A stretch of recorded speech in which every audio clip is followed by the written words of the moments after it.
Greetings, everybody. So this is going to be Happy Hour Friday reading. So as you guys can see on the title, the submissions are closed. Um, I have over 20 people, and I know my limits, so I didn't want to overdo it. I didn't want to burn myself out. So yeah, no more submissions for tonight, y'all. Although, give me 1 second. Let's do this because I don't want this to get interrupted by anybody calling or anything. Okay, so yeah, if you guys submitted your question, then you're on the list. So I'm going to do, I have 3 people on the list that I forgot last week. I did not see their submissions, so I'm going to do those people first. I have 1 Cash App person. So just as a heads up, you guys, if you're watching, and not skipping to the timestamps just yet. Just as a heads up, y'all, I have a direct link on my website where you guys can purchase happy hour readings. Like it's an actual happy hour reading product on my website.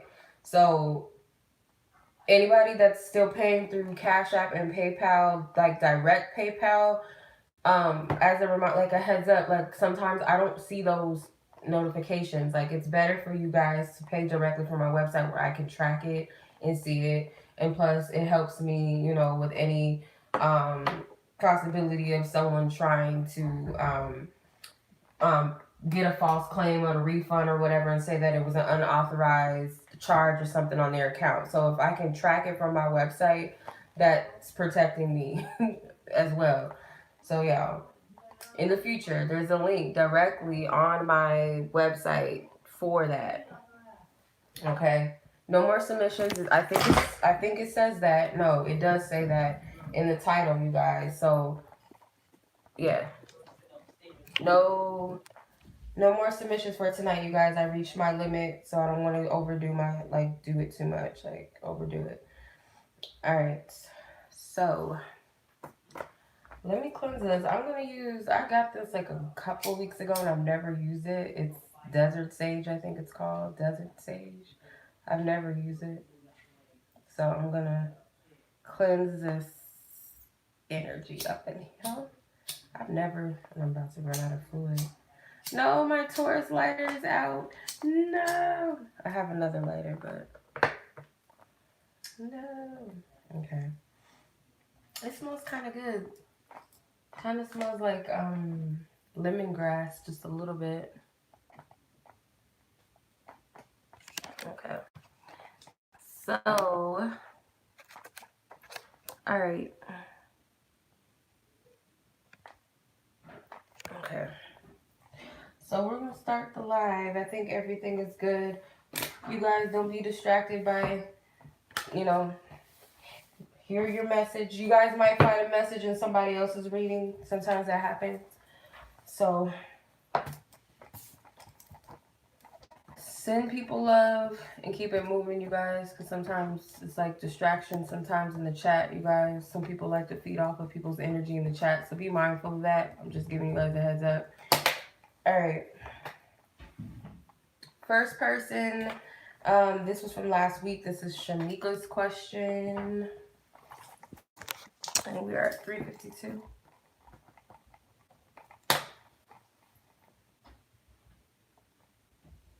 Okay, let me get everybody's questions loaded.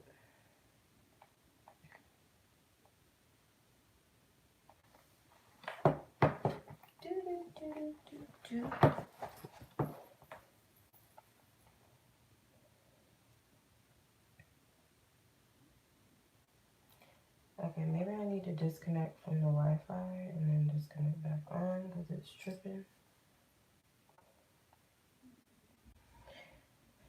Give me a second. See you guys.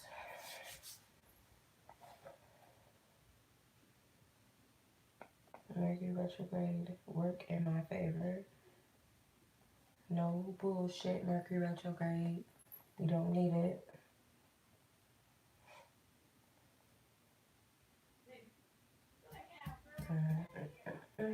Okay. Alrighty, so Shamika, your question is loading. I apologize. We're waiting. Okay. So you have two questions. Your first question was, should you stay in your current relationship and will you locate in another state in 2020? All right. Your second question is like pretense questions. When I do tarot readings, tarot is not like fortune telling per se. You know, of course, you can pick up predictions from tarot and or really you can pick up predictions and the tarot is just a tool to clarify it or show you a story. But um, when I give people readings, I've never liked to give out that false advertisement that I can predict something in the future. I can look into probable energies based off of what you're attracting, what you're manifesting at this time, like where your energy and your intentions are, based off of that. And I do get predictions, but that's because Spirit gives them to me. I don't have to pull them out of the hat. So let's see if that makes sense. So your first question is, should you stay in this relationship? Let's see. Let's ask your spiritual team if this is of your highest good to stay in this current relationship right now. If it is reversals, if there's any reversals say no. Upright say yes. Majors and aces say you should stay in this relationship if there are no reversals. Courts and fives say no, you should not stay in this relationship. Please give me clarity, Divine Spirit, as to why it's a yes. Thank you. You have the Sun card. You have the Page of Pentacles. You have the Judgment card. You have the Three of Pentacles. And you have the Eight of Swords. So I'm getting that you should stay in this relationship. I feel like there may be some things that, some mental barriers in your mind that's keeping you from seeing, because I feel like what needs to happen is like a renewal that needs to take place in this connection, and it could very well be happening already. But with the Judgment card, here, this represents past energies. This can also represent karma. This can represent making a different choice in the future, walking away from the past and deciding to do something differently. Then you have the Sun. The Sun can represent renewal, rebirth. Can also represent a positive omens. I feel like you should stay in this connection. I feel like it does need work.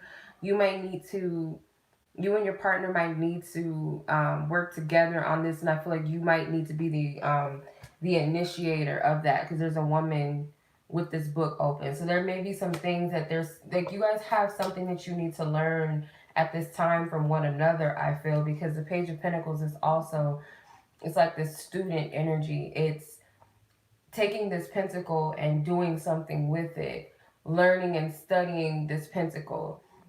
And how can I make way with this? What can I do with this one pentacle? What can I manifest from it? And I feel like you may be sitting here kind of like complacent or feel like there's nothing coming from this connection. You may feel like things are just very stagnant, could be very dull, very boring. Looking for some sort of excitement in your connection. I feel like these things can be worked on, even if it seems like right now that it's a very dark period. Card, and then there's an owl on the other side of this card. So I feel from your higher self, or what's coming from your ego, or some part of you that feels defeated or feels blocked, feels incapable. Because it's like he's weighing both these two energies, the flesh and this feather. So it's like judging the person based off of their deeds. So maybe it could be a lot of judgment from the past with this person, or things that you may have done, or feel like you both were in the wrong about something, or maybe Spirit is wanting you to see in what ways you both may also be, not giving to the connection, or may have made some decisions that you guys were not so proud of. So it's judging the situation. You might need to weigh the pros and the cons of this connection, not looking at it from a faulty perception of, oh, I'm only going to look at the positives and ignore the bad, or if there is some issues that you do see, some red flags, not saying that you should ignore it, but Spirit is saying, have you really done all that you can, and have you required this person to put any effort in? Because I feel like this person is teaching this other the feminine energy, and this card is teaching this masculine energy. So, and again, it's the pentacle. So these pentacles represent nurturing. They do take time and patience. It's not something that bursts and happens quickly and fast. So it says getting to know each other and finances and career. Sorry. So it could be that you guys just stop working towards getting to know each other on a deep level. Like, you never stop learning about yourself, nor are you ever going to stop learning about partners and friends. Like, the more you get to know people, the more deeper you really get to know who they are. You know, the more comfortable you become with people, the more vulnerable, and the more things that you share, the more sides of you that you're open to. We do this with ourselves. So you have to take into account that it's not, connections are not necessarily that they get boring or that there's no fun in them anymore. It's how what you do moving forward. You have to continue to nurture something. And if it's not meant to be, you'll know, because it's something that both of you no longer agree with. You no longer can grow from it. But sometimes it takes a break. It takes stepping away in order to really see the things that you really appreciate. Okay. So it may also be too that work could have been a distraction or is a distraction at this time within this connection. So there may be some need to put more energy towards the connection. And I feel like this fear of being vulnerable and being open is also stagnating the connection. So I feel like only you can work on your part of the connection. Let the person know where you stand with them, what it is that you would like and desire and wish to see within the connection. If that person is truly in it with you 100%, they'll do what they need to do on their end. You don't have to babysit another person to do that or be with you. So I hope that makes sense, and I hope that brings clarity. So your second question is, should you move to another state in 2020? So let's see where Spirit's at with that based off of your energy. Whoa. You have the Ten of Swords that flew out of the deck. The Five of Wands, the Star, the Wheel of Fortune, and the Hermit. I feel like they're saying that it would not be a bad thing for you. I feel like you have to go where you're led and where you're guided to go, and trust divine order, to trust divine plan for you. It may be something that you're seeking to do alone, or this is like more deeper than what you realize. This relocation has really nothing to do with what, surface thing. Like, say for instance, there's not enough job opportunities out here or whatever. It's of a spiritual aspect. It's something within yourself that you're going to discover. So I feel like you'll know when it's the right time to do that. But there's something within you that's fighting against it, or maybe there's other people that don't support this, or you feel like don't support it, and you're allowing this to defeat you. You're allowing this to block you. So I feel like Spirit is saying that when you feel led to, when you really feel guided to go, they support you, because there's something deeper behind this. It's not like I said, what you might think it is about. You know what I mean? Like, oh, I just need some fresh air. I just need to start over. Like, in some essence, yeah, that could be true, but there's something that you're meant to discover. And I feel like if you're getting divine guidance to do it, if you're getting signs and synchronicities or whatever that's lining up, because I'm getting divine wisdom, that you should definitely do it. And I feel like your spirit guides support this. I feel like it's going to bring about something new within you. So I would say most likely that that's a yes for you. Okay, so that was your reading. So I hope that resonated with you. And we're going to move on to Caroline from last week's question.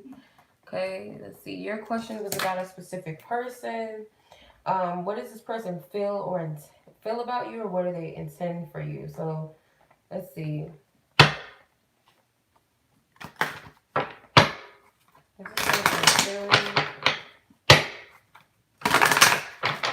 Thank you. Okay, that's interesting. So you have the Ace of Wands, not swords. This is a wand. You have the Ten which is the Wheel of Fortune. I forget that these cards are in Spanish. And then you have the Star card, and then you have the Queen of Swords. So how does this person feel about you? I don't know. I'm hearing they feel called towards you. They feel like a calling or like a pull towards you. Um, I feel like this person only wants to move in a way that they know is like of their highest good, or that they know is like authentic and natural. They don't want to force anything. So if this person's not spiritually in tune, they're definitely someone that's like, they know that the universe works in a certain way. If certain things are meant to be, they're meant to be. Not to say that this person doesn't want to take any action, because I feel like this person does intend on acting on their passions or the desires that they have towards you, which I feel like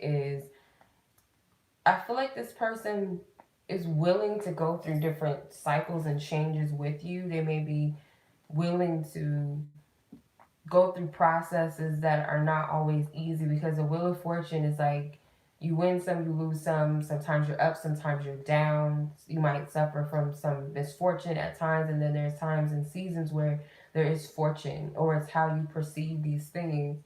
Um, it's the divine order and things. And I feel like this person knows that. They're mature enough to realize that connections go through seasons.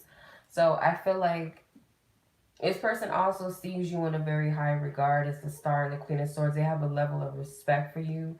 And I feel like they only intend to keep that respect. They may also feel like you're someone who's a little bit distant as well. They may feel like there's not enough consistency at times, whether that's on their end or your end, or they feel like the inconsistencies could be out of their hands, whether that's, on their behalf, where there's inconsistency, they feel like it's due to other circumstances outside of themselves, or if it's you that they feel like is inconsistent, they feel like it has nothing to do with what they're doing wrong or something like that. But take what resonates, and I feel this person has nothing but positive intentions towards you.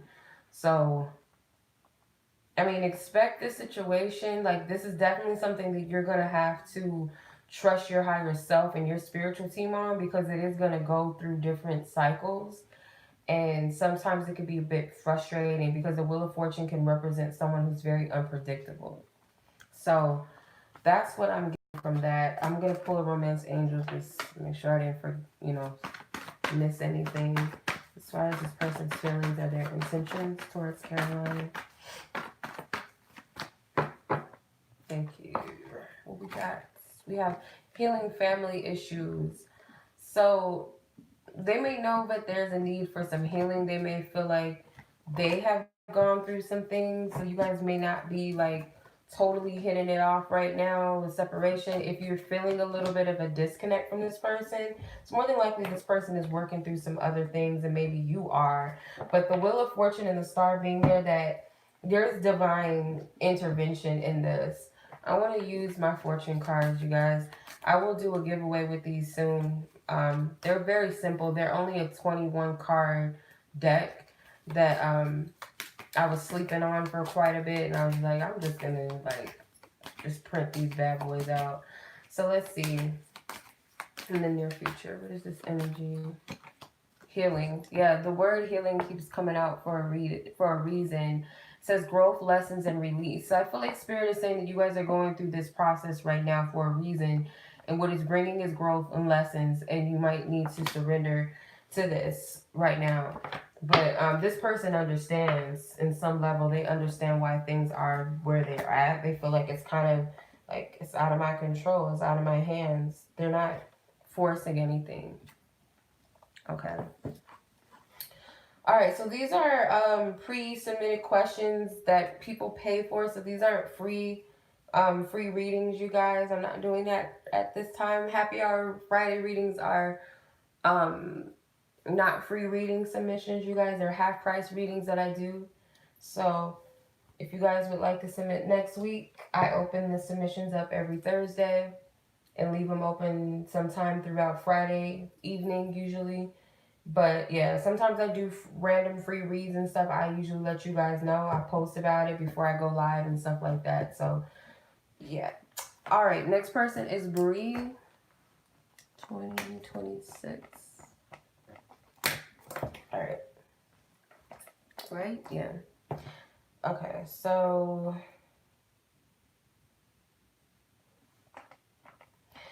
your question was, what does he think about your connection? What does this person think about your connection? What does the specific person that Bree is asking about think about their connection? What does this person think about their connection? What is the specific person? What does the specific person think about their connection with Bree, Divine Spirit?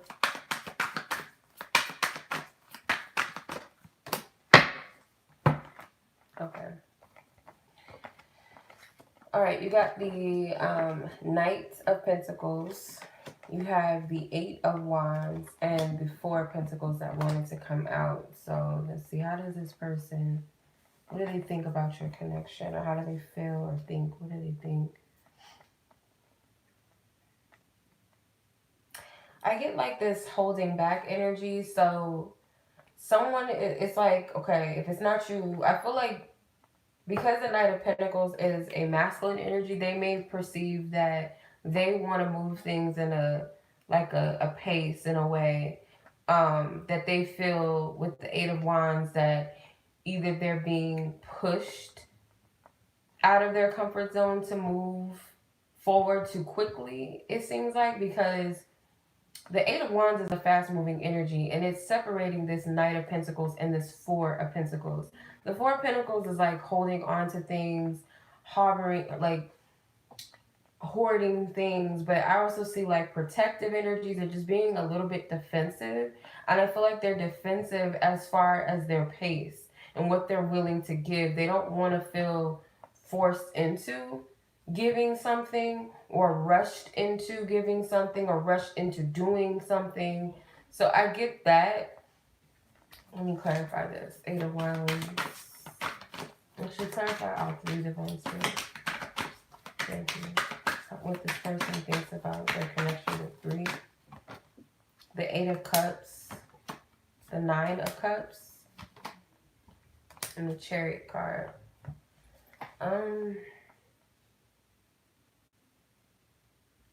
It seems like this person is not willing to give, whether it's because with the 8 of Cups, this person is disconnecting from something emotionally, or they're emotionally disconnected from this connection in some sense. Because the 9 of Cups, I feel like this is your energy. This is a woman on this card. So I feel like this person kind of feels like they're being kind of rushed or forced to give something that they don't want to give, or they don't feel like they have to give, or that within time they may be able to, but they're not seeing that they are able to. And I get it could be something on an emotional level, because the cups, you got the 8 of Cups, the 9 of Cups, and the Chariot, which is Cancer energy, that's water. So this person could very well feel like they're being pushed into it, and it's like you guys are not on the same page, I feel, as far as this goes. And I feel like Spirit may be showing both of you this, in what way, or how to fine tune this energy if you guys want to be successful, whether that's together or apart. So yeah, that's what I'm seeing.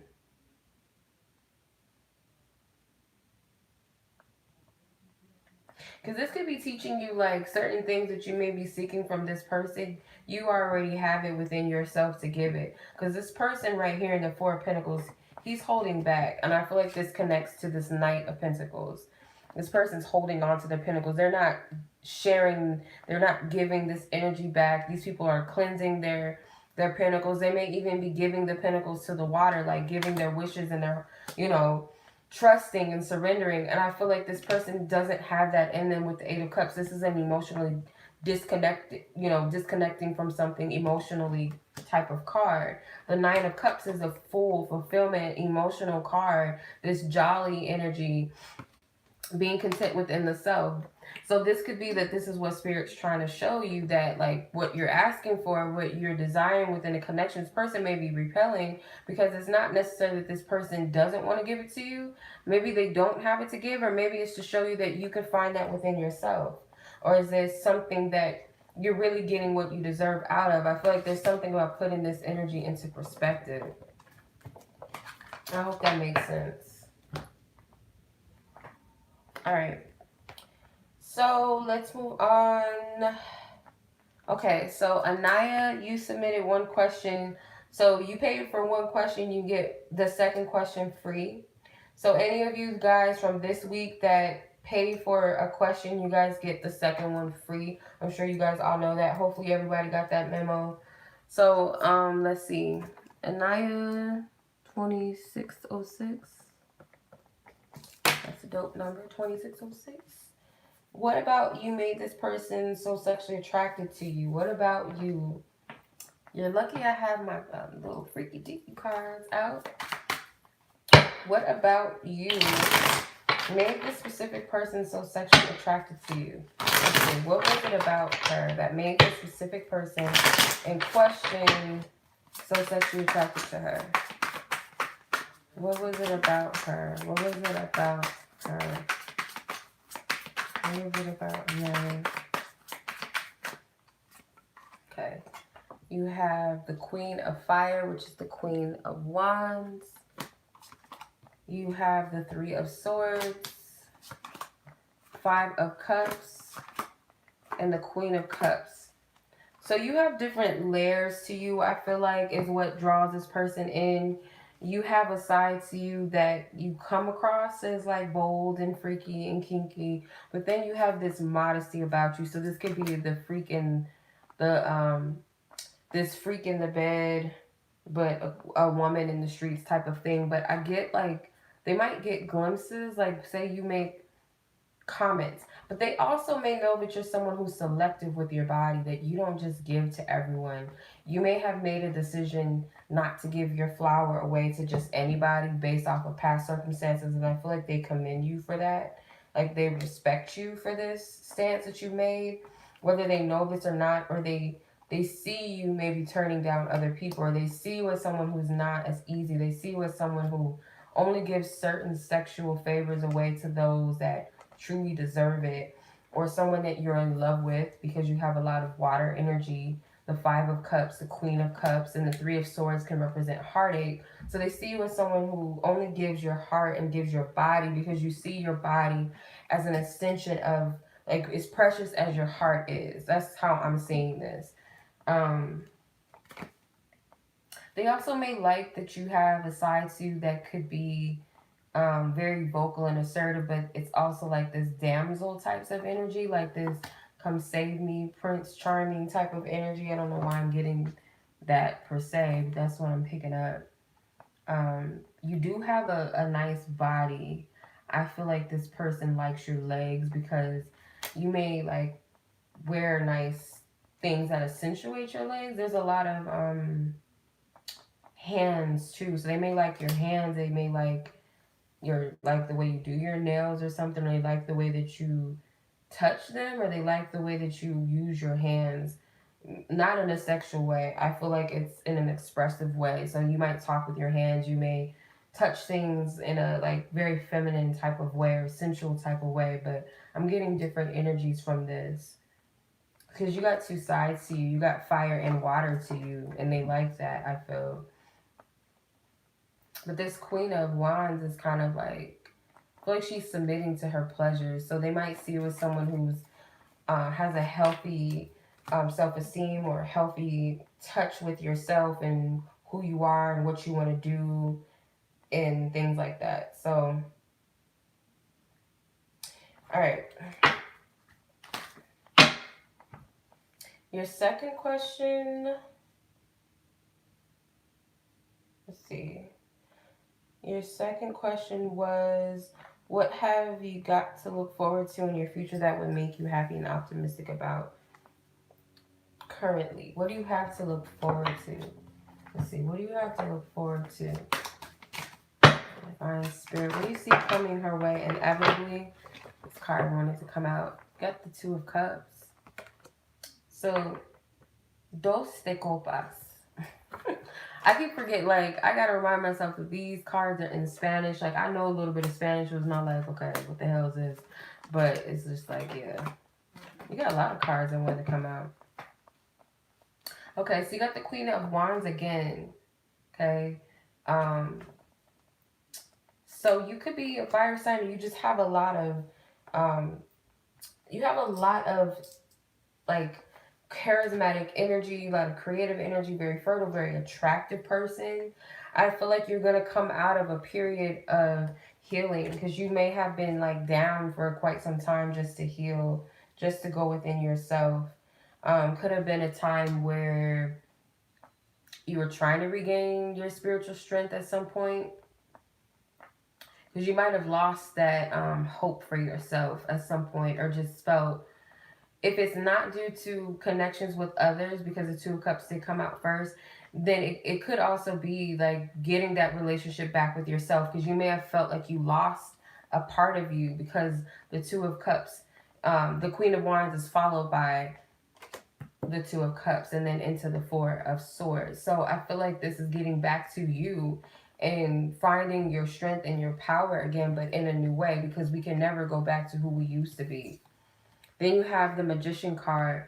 So it could be something that you're manifesting as well that could be coming to fruition. I feel like maybe you've actively done this, like you put the intent out there, because the Magician is working with all of his elements. He has some sigils in the background.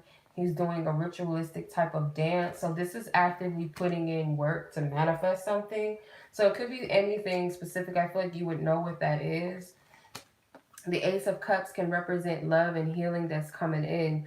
I would definitely say that this is love for self with the Queen of Wands, knowing your value and self-worth, and as a result, maybe attracting a healthy connection with someone romantically, or an existing one, and also with others, like just period. Like I feel like that's what's coming in for you, because we're in Scorpio season. So if you're doing shadow work and you have been doing shadow work, you're going to receive the results of that. There's a sun right here.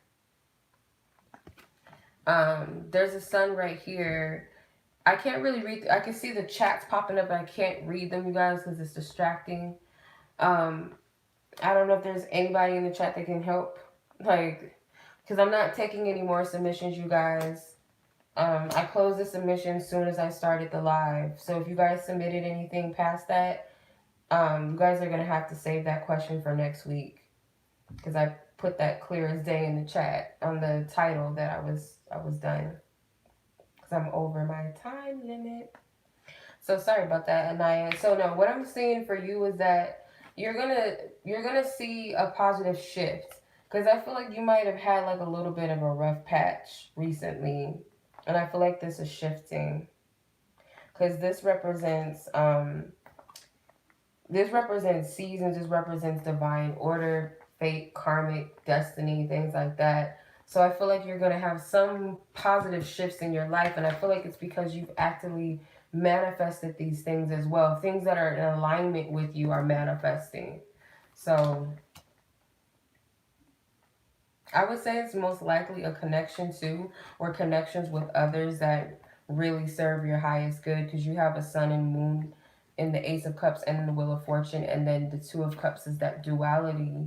But this is also manifesting yourself in a way that's healthier, that you feel more empowered and in charge, and you might notice your manifestation abilities, if not already, like becoming very strong, if that makes sense.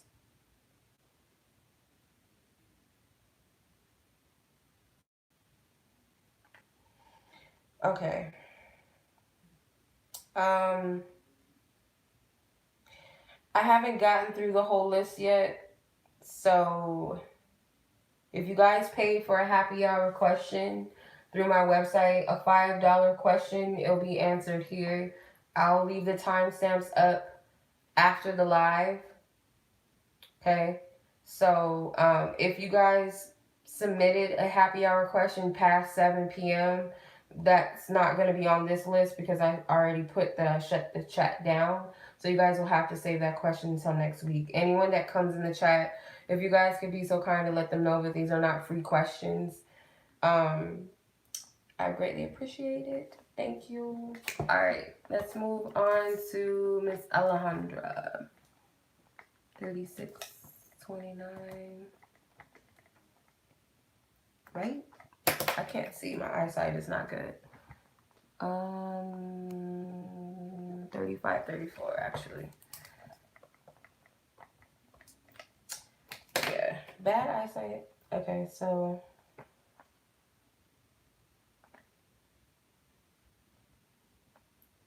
all right. Where were we? Alejandra, why does this oh, you said you wanted to change your first question. Your first question, you changed it to how does this person feels as they are getting more comfortable with communicating with you? How does this person feel as they are becoming more comfortable over the phone with you? How does this person feel? How does this person ultimately feel?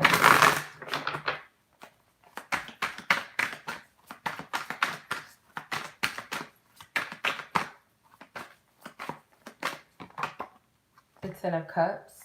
So they feel really good about it. Happy about it. The Moon card. Okay. So we got the Moon, the Four of Pentacles, and the Chariot card. So I would say with the Ten of Cups, this person does feel really good about it. Like, I guess it would be kind of corny to say overjoyed, but that's the word that came to me, or the phrase that came to me was overjoyed. I also feel like with the Moon card, though, they may not show it. Okay, so they're not going to really give you too much, especially with the Four of Pentacles. It's like this person is holding back just a little bit. But deep down inside, because this can represent the subconscious, and they could also be very deceptive about their feelings and not showing them, because they may feel like they're still protecting something within themselves. But I feel like this person ultimately does. And Spirit may be also telling you to like pay attention to the energy when you speak to this person, because they may not say it, but in some way like you can pick up on it on an emotional level or on an empathic way. And then you have the Chariot card. So this person may actually feel like things are moving forward in a positive way for them, in a positive direction. Could also be that they could foresee that there's something successful that wants to come ahead for this. You got two major arcana cards. So this person, let me clarify this before I say that.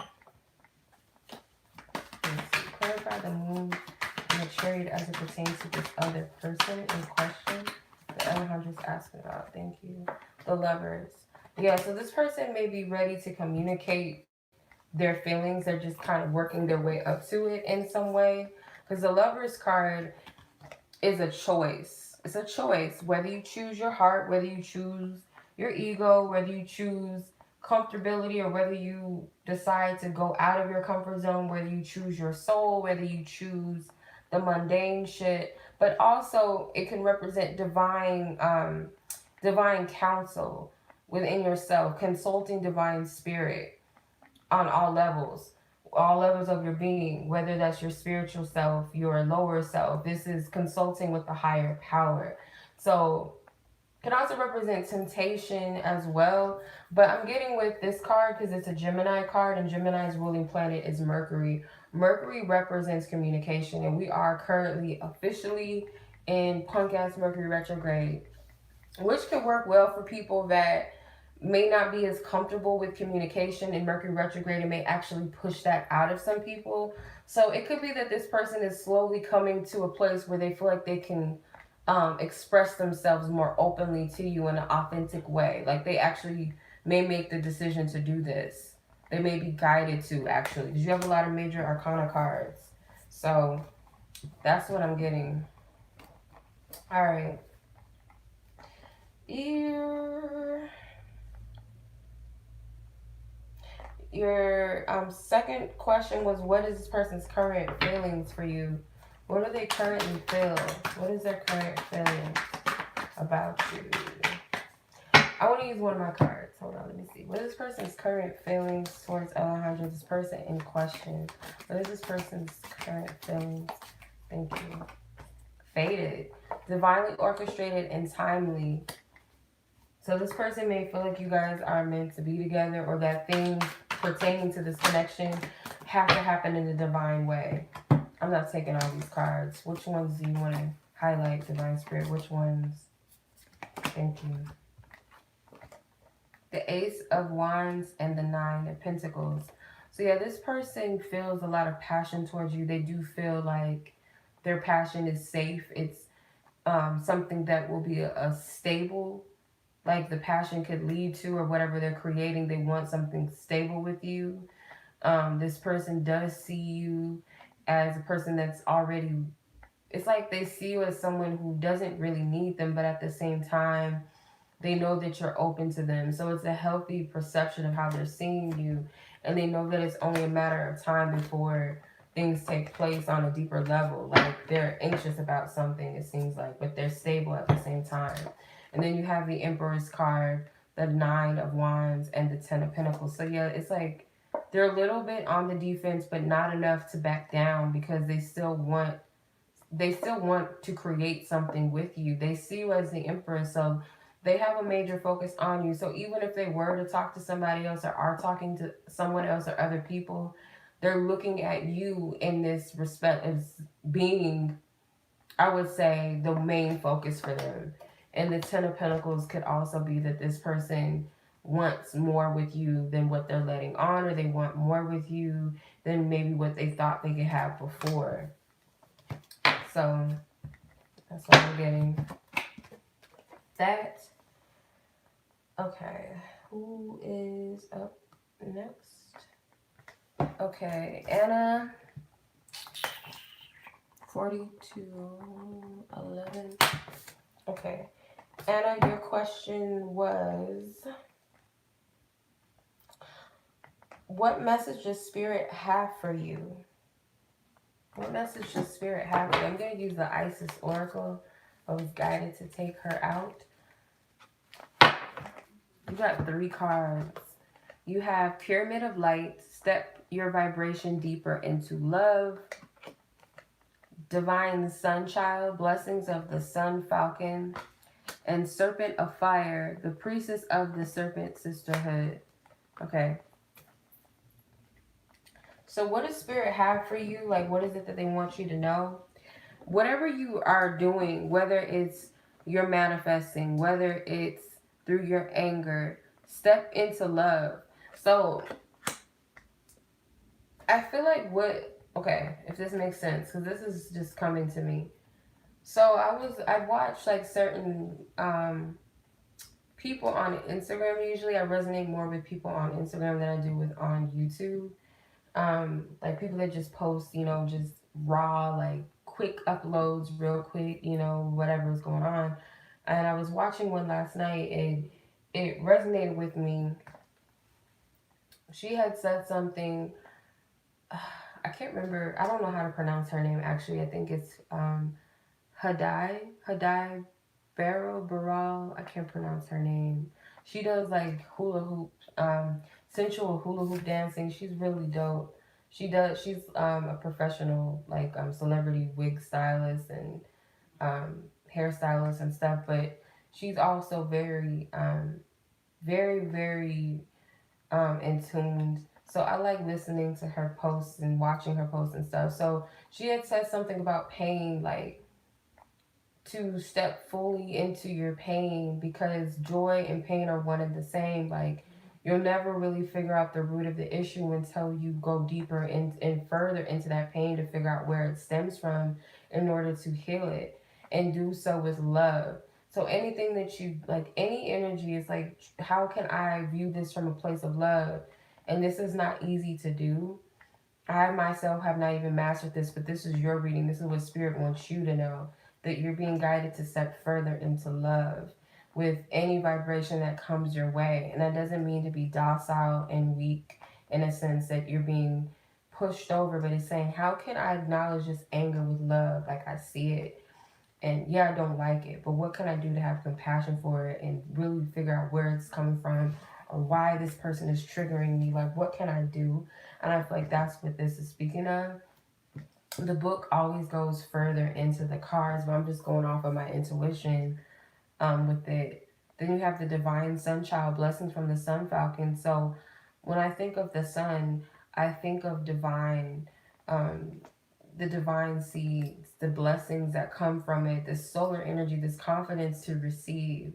You have to know that you are deserving of receiving, that you are the child of the Most High, and that you shouldn't close yourself off to your birthrights, which could be so simple as laughter, so simple as um, going after something that you want in life. Like, you have to see yourself as deserving of what it is that you want. Um, let's see. And then you have Serpent of Fire. So this is like telling you to rise and come out of some sort of shell that maybe you're in. Could also represent Kundalini fire. This represents that sensual energy that wants to come out of you, that may want to be expressed into creative things, maybe wanting to be expressed through writings, whether it be through your laughter, whatever. You have a lot of fiery energy, so this could represent the lower chakras. So the divine sun child, it says, blessings of the sun falcon, the divine sun child Horus, son of Isis and Osiris, flow to you now, beloved initiate. It is time to allow your life to flourish without limits, to let your light burn bright and without veil, just like the midsummer sun burning without contest in the Egyptian desert. Blessings of the sun falcon, herald of a time when your divine legacy is being born. It is your time to burn bright. Yeah, so this is coming out of an energy. Like, you're giving birth to you. Like, as I said with another person I just read for, I think it was one person before you, or two people before you, that this is a time of shadow work, and we have been working on ourselves. Like, we never stop growing, we never stop learning and evolving. I don't believe that, and I feel like this is your time to come out. Like, there's a part of you that yearns for this, and you're going with the sisterhood. This represents the divine feminine, and you may be attracting like-minded people. The more and more you come out of this energy, you may attract another feminine energy that pulls you out, that pulls this energy out of you very soon. So let's see what the pyramid of lights is, what it says. Pyramid of light. I saved a card in here. I didn't even remember. I didn't even go back and read it. My bad.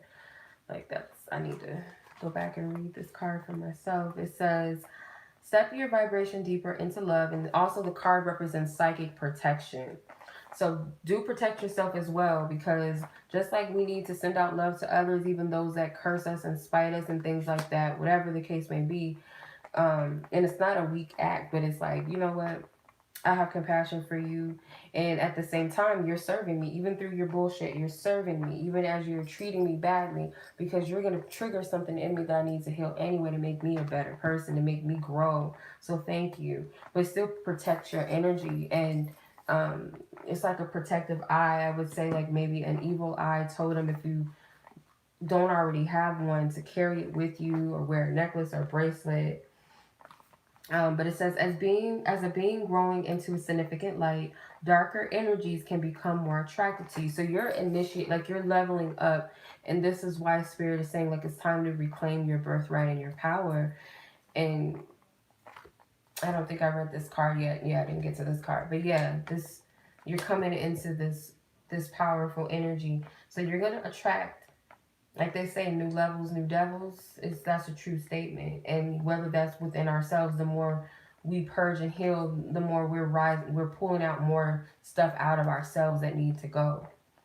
Okay, so it says, there is nothing to fear, only more mastery and awareness of the power and protection of divine love to experience. So like I said, your demons or the enemies or whatever, people that trigger you, they're serving you rather than cursing you, because they're pushing you further into yourself. They're helping you to become more aware of who you are and what you're capable of, and what spirit, God, or the universe, whatever you believe in, is capable of. And it says, here is guidance on the skills you have within you now to deal with any undesired interference. The pyramid of life confirms that the energies have been causing interference with your path And it is time now to end that interference with love and compassion. So it's like enough is enough. Like I'm not carrying this energy with me. I'm not allowing certain people to have power over me, their words, the things that they do, certain thoughts that I've had about myself. I'm able to identify it and cut the bullshit out right away before it even gets there. So this is you owning that power, coming more into the truth of your power and what you're capable of. I think I passed it. QRS. Where are you? Serpent fire. Serpent fire. Where are you? Okay. Alright, it says, Isis, priestess of the serpent sisterhood and the queen of the serpent of fire, guides you through transformation now as your energy field grows stronger and old energies are burned away in the process of your growth. Trust that you are growing and are more capable than you have been previously. Do not assess your current ability based on past standards, as they no longer apply to you. You are stronger and more powerful now than you have been before. You need to learn afresh, and what are you capable of? And Isis helps you now. So I feel like this has something to do with the Scorpio energies as well, because it represents this transformative energy. If you think of the death card in the tarot, which is a Scorpio card, and the judgment card, old ways coming to an end for new energy to begin, a new energy. So I feel that with this, you're shedding and burning off your skin. This is that transformation, that phoenix energy, that phoenix rising out of the ashes. So you're burning away old energies. You can't go backwards because you're no longer that person anymore. So the way that you address energies and vibrations and people has to be different, because it's not the same energy that you're dealing with anymore, because you're not that person. So your second question was in regards to something about your sister. I know that. I gotta go back. Where is it?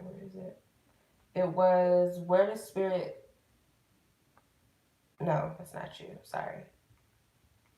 Will your sister find a job soon? So let's see, based off of her energy, her intentions, what she's putting out there before herself, and anything the divine has a hand in, will she be finding a job soon based off of these current energies as of now? The current energies and as they're moving now. Let's see.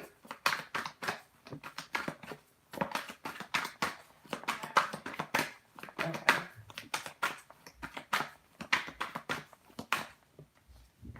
Ten of Cups, the Moon, the Four of Pentacles, the Lovers, and the Four, sorry, not the Four of Wands. I'm going to talk about this. This is the Knight of Wands. Okay. So I'm getting most likely yes. If she puts herself in this vibration of a positive emotion about it, knowing that the job is right for her, the job that she'll be comfortable with in a good sense, where she feels like this is a positive environment, whatever her ultimate desires are, like say it's the hours, say it's the location, say the environment's positive, you know, whatever her personal details or preferences are with the job, if she stays focused and knowing that what's meant for her is going to come, trusting, even though she may not know how it's going to happen, but trusting that it is going to happen. Also, being open as well, like the only thing maybe being receptive to more than maybe what she set out. So say for instance, she's very specific about a specific job or type of hours she wants, type of pay. Kind of be open, because she never knows what could come out of that. Don't be too specific, or if you're going to be specific, still remain open to what else could come. But I feel like the job for her is going to find its way. She just needs to remain receptive. She may be hearing some good news soon if she's taken action, or any job that she is taking action on or has taken action on. She may receive some good news, because Mercury retrograde, we're in Mercury retrograde right now. And I know people say you shouldn't initiate anything, you shouldn't take new jobs and all this other stuff. But if this was an issue prior to Mercury retrograde, it's something that Mercury retrograde can most likely, can actually work out. And also the Lover's card is Gemini. So Gemini's ruling planet happens to be Mercury, communication. So, yeah, most likely. Okay. Alrighty, next person is Kierra. Kierra, 5517. Okay.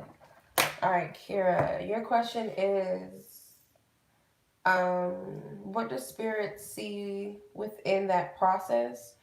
Okay, so the specific process, what do they see within it? Let's see. Let's see, Divine Spirit, what do you see? What is Spirit's plan? What do you see within that process, Divine Spirit? What do you see? Hold on. Okay, so you have 2 9s so far. You have the Hermit card, which is the 9th major arcana card. You have the 9 of Swords. Let's see. What do you see? The Star.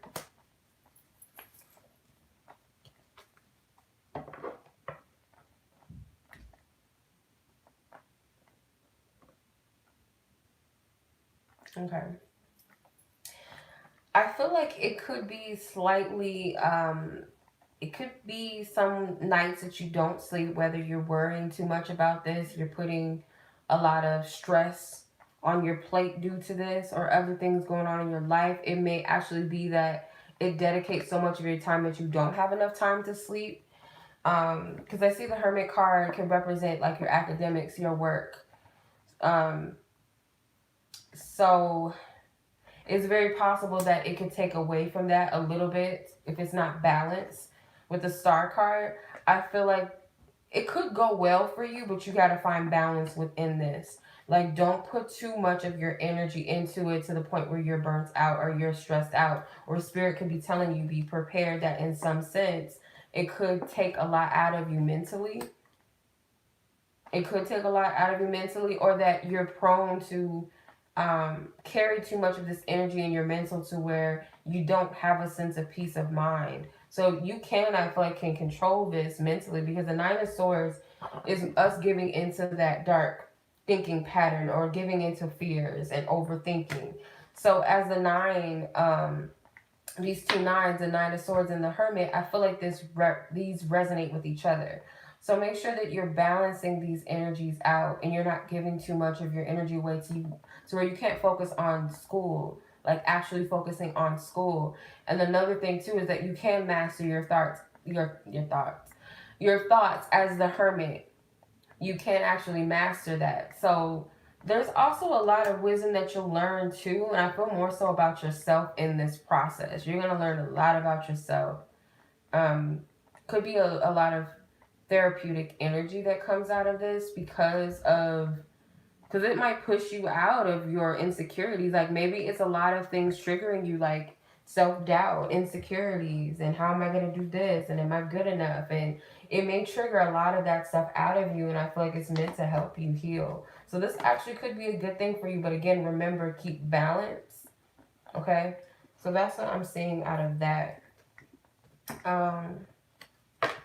Let's see, where does Spirit see your love life within the next year? So based off of your energies now, like where your energy is headed and any other factors connected to that, let's see, Divine Spirit, what do you see in Kierra's her love life within the next year, ultimately? Okay. You have a new baby and reconciliation.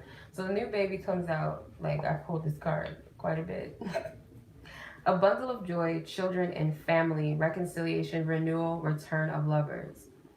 So it could be, in your love life, it could be that there's children involved. Does not necessarily mean that you're going to have a baby. I feel like this could represent like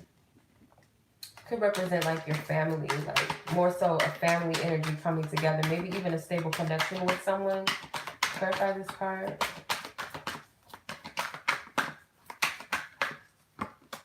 Two of Cups, the Queen of Pentacles. Yeah, I feel like this is like a new energy, a new beginning. I don't feel like this is necessarily a baby. Then you have the Emperor and the Two of Pentacles. So it could be that you have two different love interests that could be an ex that comes. So say for instance, you start fresh and start new with someone else.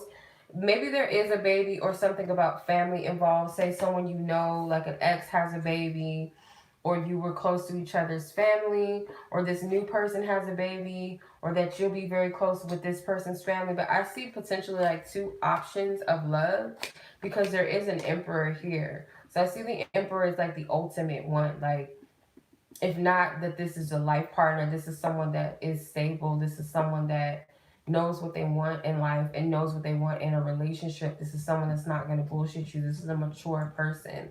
Whether they're older than you or not, this is someone that means business. So you have the Two of Cups. So there's definitely something about a union here. So you may have someone, and also I do see that you might have to make a decision about this love situation, whether it's between two people, which in some way I feel like it is, but if not, then it's that you're gonna have to make some sort of decision when it comes to your love life. And then you got the Queen of Pentacles. So the Queen of Pentacles is very abundant, very fruitful. So it could be a very fertile time in your love life to where you can possibly get pregnant, actually, with the Queen of Pentacles. So use your discernment as well. That's another thing that I'm getting. So hopefully that makes sense. Okay.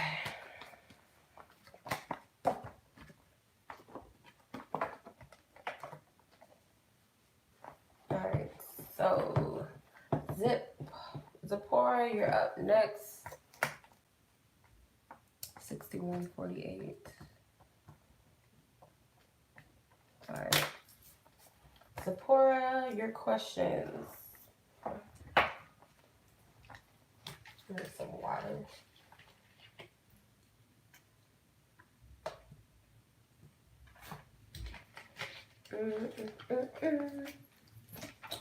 Okay. Do your guides have any advice in regards to your feelings surrounding your boss? Does your guides have any advice? Okay, let's see. Divine Spirit, what is your advice for Zipporah when it comes to her feelings towards her boss? What is her advice that's going to serve her highest good? What is her advice that this is?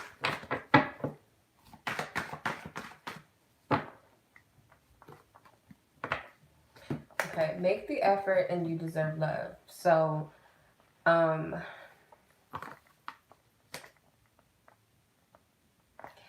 feel like Spirit wants you to be remain in the mindset that you are deserving of love. And if something is worth making the initiative in love, then to do it. Don't let your fears or second guessing yourself block you from going towards something that you feel that you want to explore, that you feel it's like a desire that you have. Doesn't necessarily mean that we won't have it or that we will have it. It just means that it's an act of self-love to not deny yourself from things. You'll never know if something is of your highest good until you move towards it, until you follow your instincts. Because if it's not that, then at least you understand that and you'll learn from it, and that it helps you get on to attracting what is for you. So you never want to deny any part or portion of your journey or person that steps into your journey.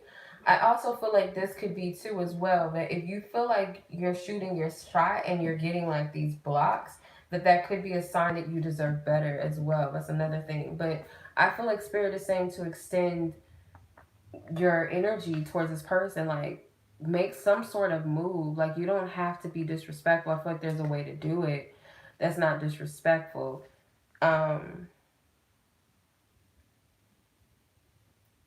If this has nothing to do with love, again, it's like you might need to let this person know where you stand. Like you cannot put yourself in the background and discard what you feel. If you feel like you need to speak on something, you got to take the initiative.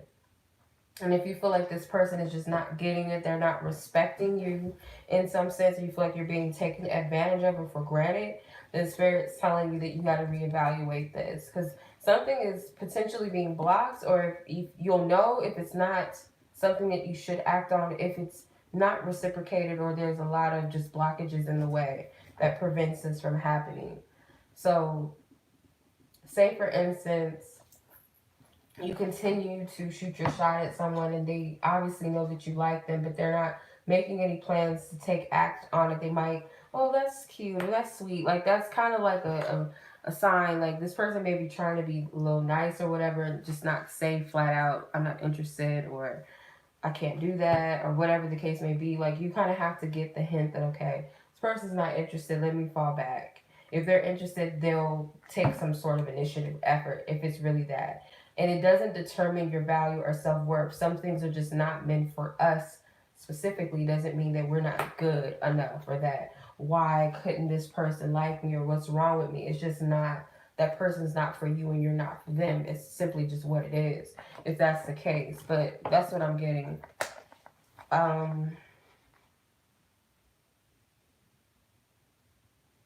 What do your angels have to say in regards to your struggles in your love life? I didn't speak on it already, but let's see. What does your ancestors have to say in regards to your struggles? Let your friends help you.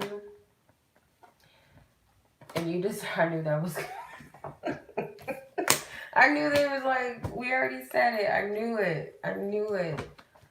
The same cards. You deserve love and make the effort. So again, you got to take whatever came out in the first question for the most part. But with let your friends help you, I feel like you might not be receptive. Like, your friends may know people. They may ask you to, like, give people chances or see what's up with this person. Or if you go somewhere with your friends, you might see something outside of what you're looking at. Like, it's something within your groups of friends. I feel like they're telling you to be more open to, because if your friends have your best interest. Sometimes we can't always go at it alone in life on everything, and I feel like your friends benefit your love life in some way. Like, I feel like there's something that they can help, whether they know this or not, whether this is them extending confidence to you, like complimenting you, or they might put you on to someone that you may actually like. Or if you go somewhere with your friends and you're like, oh, I don't want to go, that you can meet someone, wherever. So let's see. Verify this friends card. Let your friends help you.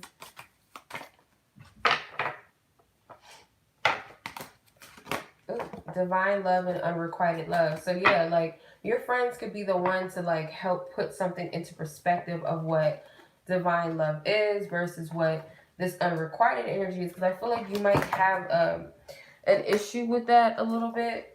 And I feel like it's because you're not acknowledging that you're deserving of more than what you're aiming for. Or you're telling yourself, if you are going towards people, you kind of shoot yourself already down before you even pursue it. And just because you hit a few blanks does not mean that there's something wrong with you. It just means that that was not the person for you. No matter how it manifested itself, it's just not for you. If it was for you, it would have went down, So your friends and your spirit guides too want to help you with this, but it's like this cycle of unrequited love energies that have to break. So it could be certain things that you're shooting for is based off of how you're seeing yourself. Like, you could be blindly going after people that you know are not available because there's a part of you kind of in a way that doesn't really want it to flow through or follow through because you don't feel like you're good enough in some sense. That's what I'm getting. So take only what resonates, but that's what your spirit guides want you to know. Like, allow your friends, because they're helping you in some way, or they have the ability to, whether it's actively or just like they're guided to take you places or something. Or there's someone in your circle, your friend circle, that you're not paying any mind to, that you may not be seeing. And I feel like once you see that you're deserving of that type of love that you're really looking for, and you don't shoot yourself down before you get there, all of this will kind of subside. So I hope that makes sense, and that helps you. Okay. All right. Next person is Nadine. I can't see you. 6 6952. Okay, Nadine, your question. What is in the cards for you and this specific person? What is in the cards for you? Okay. Divine Spirit, what do you see? Cool. Pull one card here. What do you see between these two, Divine Spirit? What wants to come out? What wants to come out for these two? Thank you. Forgiving and learning. As you release and heal the past, you experience more love in your present moments. Ooh. I'll use my Love Fortune cards. Admirer and new home.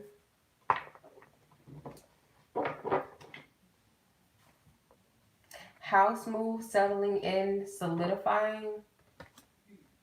An admirer says attraction, crush, potential interest.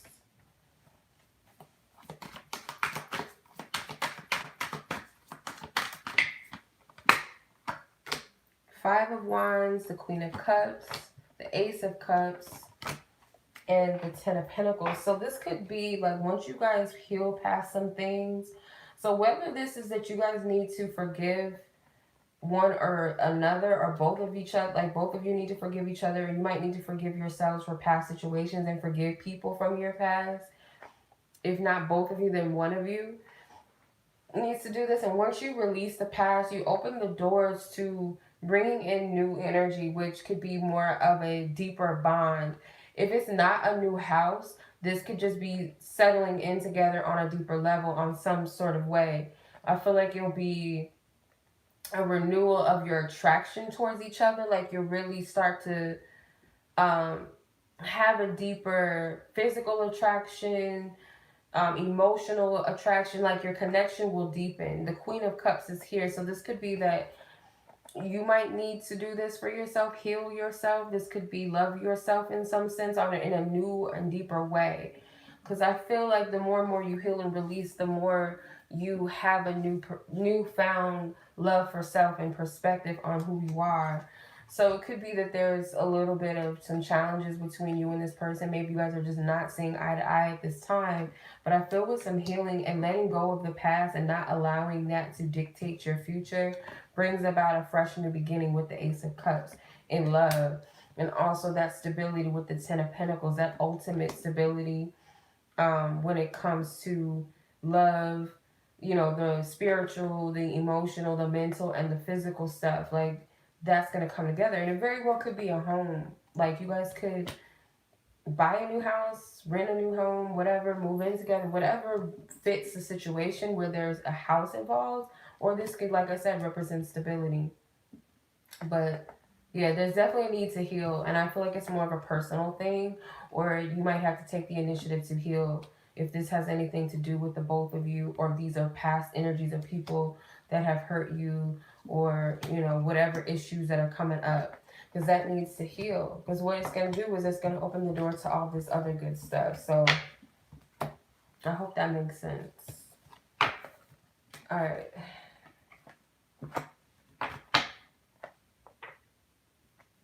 If we're not right within ourselves and our spiritual home and in our body, our home within ourselves, then everything else outside of you is going to be in shambles. But sometimes, like, even your environments, if things are in shambles and other people, when you kind of master your own energy in a way to you, and it's not an easy thing to do, but the more and more you say, I love myself enough that I'm not going to allow this situation asshole to make me discount myself or not love myself or not see that I'm deserving of happiness or whatever the case may be. So I hope that makes sense. Your second question. What should you be working towards in regards to business and finance, or taking it to the next level, taking your business and finances to the next level? Let's see. What should you be working towards? What should Nadine be working towards? What should Nadine be working towards? You're taking her business and finances to the next level. What should she be doing, Divine Spirit? That's a good question to ask on Venus Day, but it depends on where you are in the world because it's still Friday where I'm at, which is Venus Day. So you got the Sun card. you have the Seven of Pentacles, and you have the Five of Swords.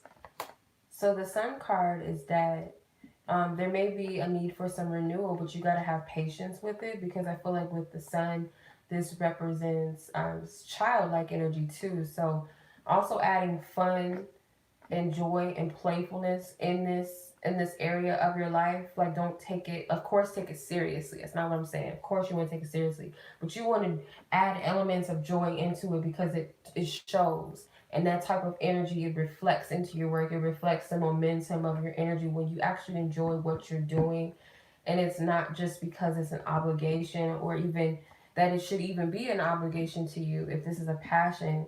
So it could be that you may need to take, try different methods in a way, but also in a playful manner, meaning maybe not so, like I said, like not so serious or so attached to things. So it's like being receptive to maybe new ways and changes that are coming through. Because this I don't know. This card is so freaking weird to me. It's like a man baby. Like maybe that's what they meant to like represent us as rebirth within ourselves and taking on our inner child attributes and playfulness and lightheartedness. But this is a freaking ugly, like I don't know what that is. I call it a man baby. But the Seven of Pentacles is like, it requires nurturing and patience. I feel like Spirit wants you to do this and not feel defeated and not compete. Compete and compare. Whether you're competing with time or what you think you need to be doing or what other people are doing, comparing your work to certain, out of, it's like these big expectations, and it's this person kind of feels defeated, like his swords are broken. Like, I don't know how you could break a sword, it's kind of crazy, but they're broken. So it's like you have to break this mentality if it's there within you, which I feel like it's something, because it wouldn't have came up, but it's some sort of defeating mental energy where maybe something has happened where you feel like you're not getting to the place that you want to get to, so you kind of feel defeated in a sense, like something is just not working, or what am I doing wrong? First off, get out of that mindset, because fives represent changes. Four of Cups, yeah. So it could be like you're looking at everything around you and you're not seeing your gifts or your blessings. You may be comparing certain things. And I feel like it may be that you're looking at the physical, because the Seven of Pentacles, it says again, to have patience, to continue to nurture your projects, continue to believe in your business, continue to put energy forward. But also, again, new methods bring different results. Like they say, you cannot create new things with old, outdated methods. Sometimes things do work for us. Like if it works, keep it, continue to use it. If it doesn't work the same way, try something different. Spice it up, basically. That's what Spirit's saying. And I feel like this is using playful energy. You might find inspiration in nature, because there's a lot of cards in nature. Okay. So don't allow this period that you're in to make you feel like something's not moving forward, or don't allow your mind to get to that place, that dark, icy, cold, like blocked type of thinking that is non-progressive, if that makes sense. Okay. So next person is Dezarae. Okay, so 79. Okay, so you submitted 2 questions.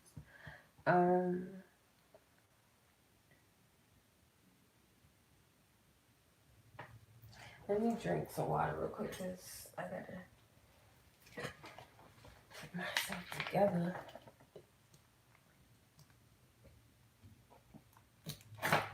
And I'll take a break for a second and upload, put some of the timestamps down. And I need to just like come back. Okay. So Dezarae, your first two questions is for someone named Christopher. What is this person, Christopher, would like to know, what is his life purpose? What is this person's life purpose? Okay. This is life purpose, the Holy Spirit. What is his life? What's his life purpose? Ooh. A lot of cards that came out.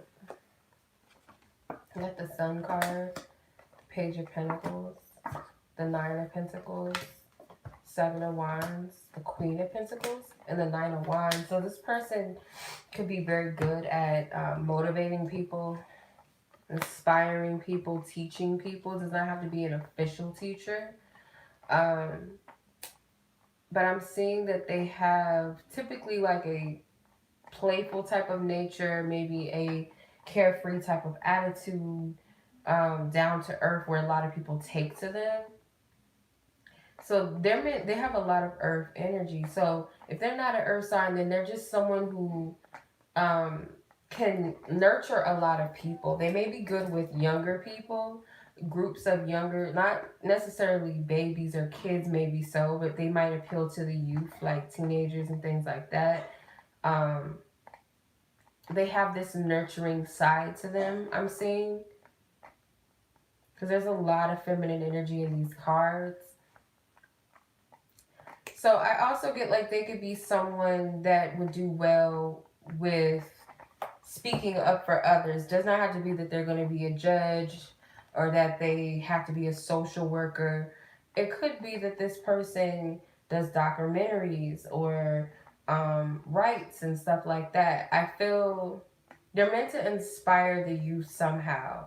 They have a lot of energy as well, so they could be very good with physical things, like whether this is sports, whether this is dance, whether this is art. Their passions also are connected to their life purpose. So let's see.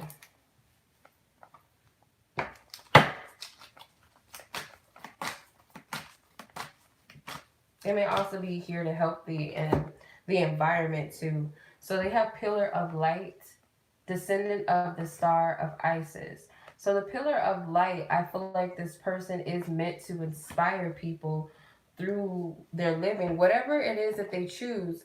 Our life purpose could be something to others that are so mundane, you know. Life purpose does not have to be Martin Luther King status, Mother Teresa status type of stuff. You know what I mean? So they inspire people just by being themselves. I feel like it's something about them that's relatable. Let's see what the Pillar of Light says. I feel like this person is meant to teach in some sense, though, at the same time. And this is youthful energy. So it's not just limited to, our life purpose is not limited to just one thing as well. It says, beings of light and divinity are calling you now. They wish to connect with you more strongly. You are being guided to strengthen your energy field to allow more of divine light that seeks you to flow through your body safely and into expression. So what stood out to me was flow through your body through expression. This person could be someone who's a dancer. They may speak with their hands. They may talk with a very strong voice, or maybe a soft voice but still powerful. They do something physically like that's almost like they're pushing themselves in some sense, in a way that's almost like, how do they do that? How are they capable of doing these things? So whatever their niche is, it's not something that everybody can do because it's their personal gifts and abilities.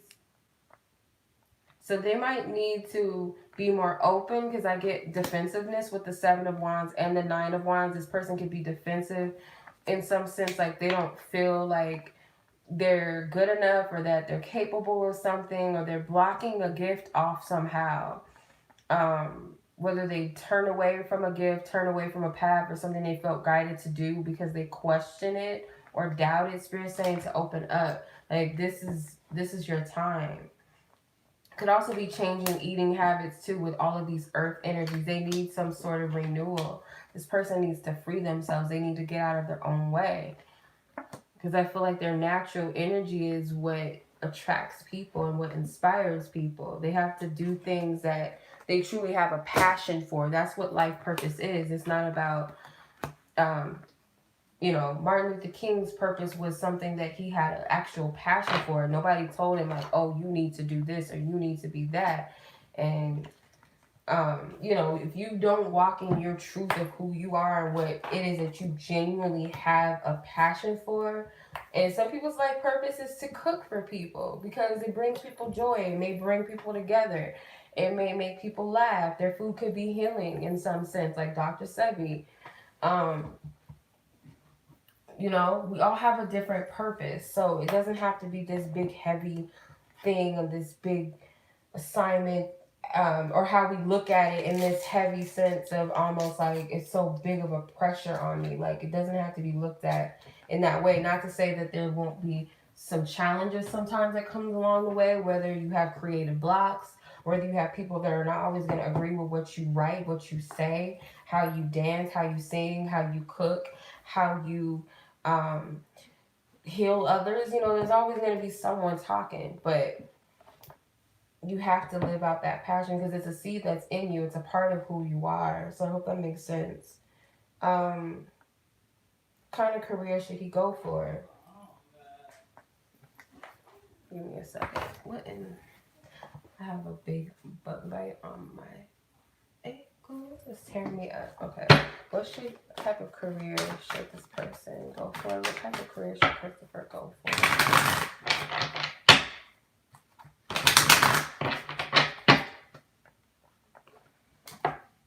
Okay, so you have the 8 of Cups and the Tower card.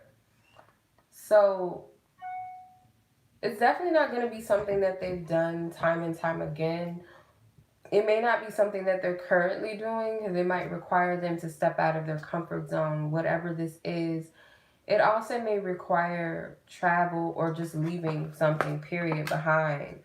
Not saying that they need to quit their job if they have a job and all that. Like, they're responsible for their own path and when they feel like it's time to move forward with something. What type of career should they be going for?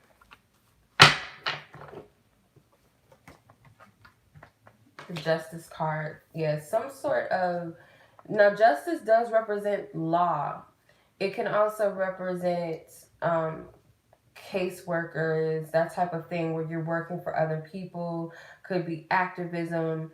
But it can also be as well a person that speaks on things. They call out things that may be out of alignment, disorderly, speaking up for people that cannot speak for themselves. So whether you want to say, you want to call it activism, law enforcement, judge, whatever, it may not have to be that, but it's something that they're definitely called to do.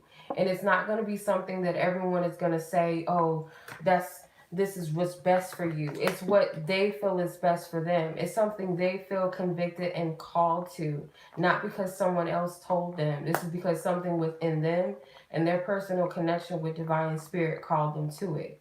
And it is going to be something where they are inspirations for other people. It's like a position of authority as well. So I don't know if I can call that a career. In a mundane world, most likely people like this, that's law, that's case working, activism, but whatever they feel called to, because that's an earthly thing. That's an earthly career that we've taken on by society, but that's some people's purpose, is to be lawyers and activists, because that's what they were called to do for some of them, not everybody. But I hope that makes sense. Okay.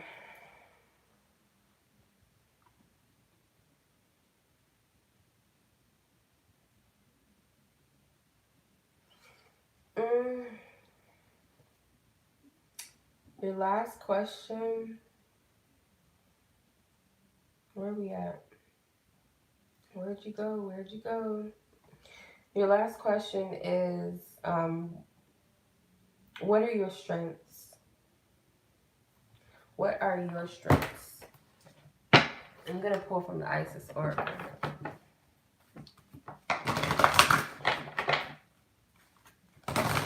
What are Dezarae's strengths, Divine Spirit? What are her ultimate strengths?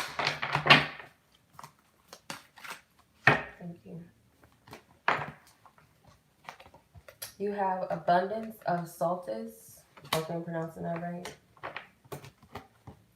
Ooh. Mother of life. I'm not taking all these cards. Truth unveiled. The chariot of ascension. Okay. So, abundance of solstice, it says, stellar blessings of the celestial goddess of abundance. So you may have the strength to manifest abundance. And I'm noticing in this bush, it's a shape like the wheat. It's shaped like a scorpion. I don't know if you see that. It's shaped like a scorpion. So I feel like, if you're not a Scorpio, by the way, it could be that you have like a strong ability to attract abundance, like financial abundance, or just attract good things and blessings to you, but you also have the power to strip that away, whether that's from yourself or for others. Like you could have like a very sharp tongue, sharp energy, like you can use your powers for good or bad, like in a very strong way. And I don't know why I'm hearing burning bush.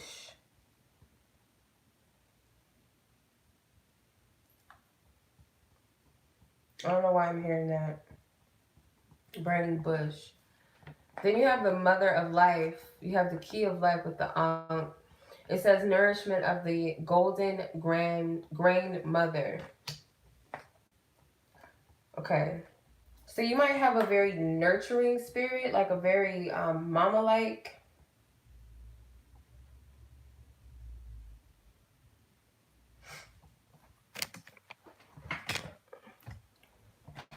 It's very mama-like energy. Like you have the ability to take others underneath your wing. That's what I'm hearing. You could be someone that opens doors for other people in a way, like energetically and spiritually. You might open people up to things. People might take to you like you're the leader. You have the ability to lead people. Truths unveiled, the revelation of Isis. You might also be a very honest person. Sometimes you call out truths and things like that that are not always what people want to hear. You could be someone that can sense things on a deep level, like on an empathic level. Like some people may say some bullshit, but you can read between the lines. Or if you first meet a person, you're like, ugh, I don't like that person's energy. And everybody's like, why? He's such a nice person. Or she's so, she's so nice. And you be like, no, it's something about that person. And then later on, it comes out to be true. So you have good discernment, I feel. And you're someone that calls out truths. And it may not always be good truths. It may not be something that everybody wants to hear, but it needs to happen. You can transform people too as well by uncovering the truth. You have chariot of ascension, spiritual work of the higher initiate. So you have spiritual gifts that you may already be utilizing, but not in your fullest capacity. But you have the ability to help other people on their paths and do spiritual work as you do your spiritual work. So as you ascend higher, as you get more in tune with your gifts, the more you're meant to help other people. So I'm surprised that you didn't ask about that for yourself. I don't know if you've ever gotten a reading about your gifts and things. I'm just going to read real quick through the book, and then I'm going to take a quick break. Okay, the abundance of solstice. It says, abundance in many forms is flowing to you now. Intend right now to receive it. Just decide to do so in your heart this very moment. The oracle of abundance comes to you as guidance to expect increased flow and to continue your good works of building channels through which abundance can be delivered to you. Freely share your talents, love, wisdom, and self, and enjoy the abundance responsibly flowing to you in many forms over and over again. So yeah, you have the ability to do this. We all do. But I feel like in some way you do it like almost flawlessly, and sometimes you may also repel it if you're not careful with your intentions, or you might say things that are very like you curse your blessings if you say certain things. So it's like, just be mindful and put more of a focus into what it is that you're really trying to manifest. So let's see.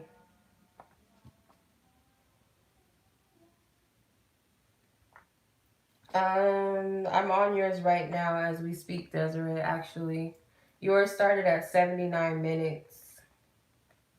Okay, so let's see. I'm going to do the chariot one because it's C. These are in alphabetical order. Okay, so the chariot of ascension represents the Merkaba, the spirit body. It says your soul wishes to travel more freely between the dimensions of higher reality. This is to allow, what the hell am I saying? This is to allow for conscious spirit communication to flow freely through soul light into the physical body and joining in the divine harmony of heaven and earth. It requires a powerful consciousness to do this. The Merkaba, chariot of ascension, and soul fire is a spiritual gift to attain these divine purposes now available to you as a high initiate. So yeah, you also have the ability to connect with spirit and communicate with spirit in different ways. Does not always have to be doesn't always have to be that we communicate with spirit like through words or through songs or through music. It could be through dreams. Have the ability to do that. So let's see what the mother of life represents. Come on now. Okay. It says, we can sometimes fall into existing and doing rather than truly living. We only know that this has happened when suddenly our life seems dry, depleted, and filled with tasks, or it feels like we are stuck in a rut or habit that we may have been comfortable, but is becoming stifling and suppressing. Isis, the mother of life, holds the ability to restore even in the most numb, resistant, and difficult circumstances and people back into our life. She calls to you now, speaking to bestow gifts of life upon you. Be bold and brave upon your arms and receive. So again, like you discount your gifts, but you have a power to lead, and you may notice like people like kind of maybe acting like you, talking like you, wanting to be like you, or coming to you for advice, and it's like you kind of downplay that a little bit. So it's also telling you to come out of this stagnant energy because you can tell that you're not walking fully in your authenticity when you feel this blockage, when things aren't moving or flowing. And sometimes, yeah, that's just a part of life because we need to go within ourselves. But I feel like you know when you're holding your own self back. So let's see what the Truths Unveiled card is.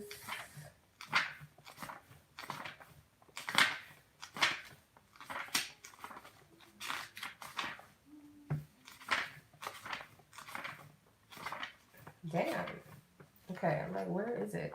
Okay, so it says there are times when appearances of people, places, and things are truly deceptive. You will sense this when something feels uncomfortable. I already said that. Within you, when you notice feelings of anxiety or doubt within you. You may think that there's something wrong with you, but actually, you are intuitively sensing that all is not as it appears to be. It is wise to trust your inner feelings rather than being convinced by outer appearance. There is a situation in your life, especially involving relationships, where something is not as it's being made out to be. To avoid undue suffering later on, Isis guides you to truth and revelation now. So, like I said, you have the gift to discern when people are shisty. Like, even if you just can't, like, everybody else, it's like everything says that this person is cool. Like, they're a cool person and everybody likes them and they're funny and they've been nice to you, but there's something that you don't like.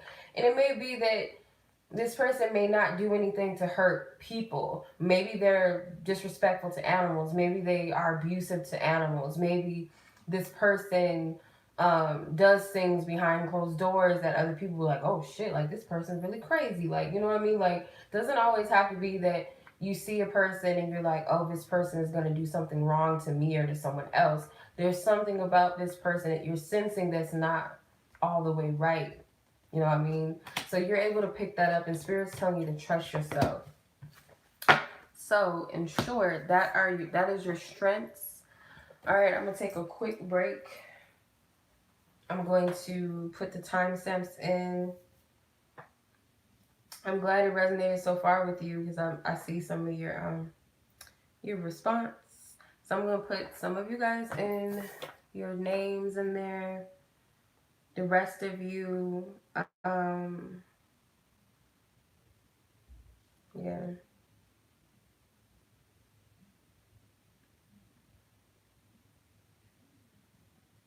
I'm still going. So if you don't see your name yet, I'm still going.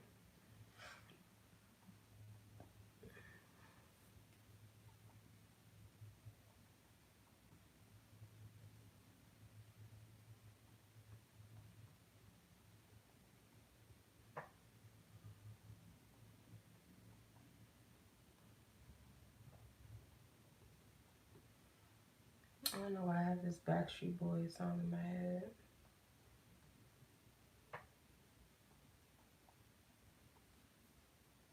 No, thank you. 35, 34, 35, 34.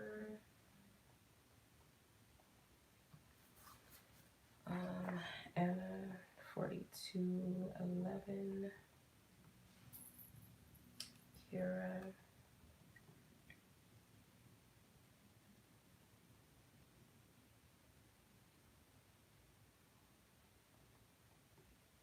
Mm, 55, 17.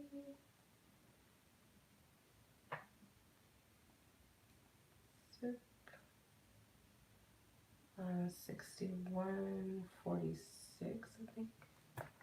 I gotta know how to read my own writing. Nadine. So how many people do I have left? I have 2, 4, 6, 8, 10, 11. I have 11 more people to go on the list that I have not done yet. So if you don't see your name on the time step yet, when as I'm still in live, because I'll leave them in the time, I mean in the what you call it, I can't even talk. Zipp, Nadine, Dezarae.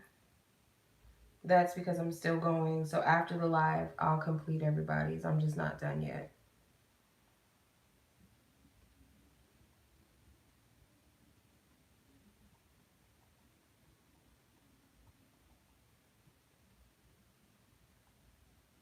Okay.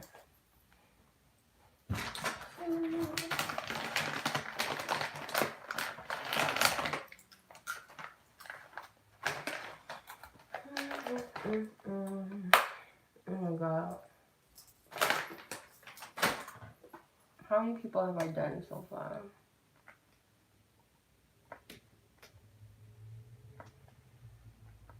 So I've done 11 people so far. Yeah, I do have a long way to go. That's why I was like, I'm overdoing it. You're welcome, Dezarae. I'm glad it resonated.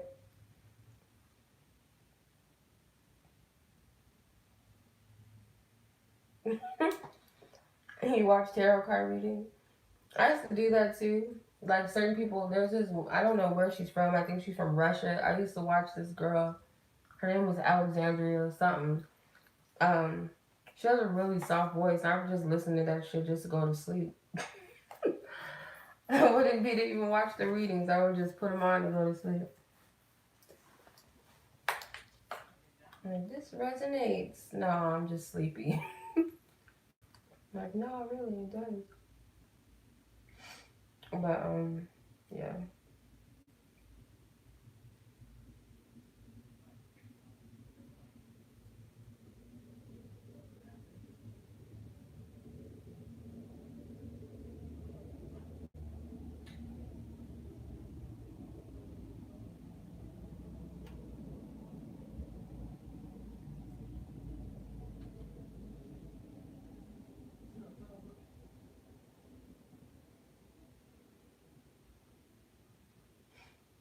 Okay, let's see.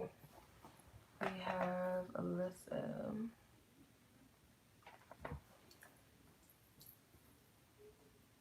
Okay, if I haven't got to you guys, don't fret. Don't fret. Okay, don't fret. I'm getting to y'all. I need to take a little break. We break real quick. Eat my pretzels and drink my water real quick. I'm really kind of winded.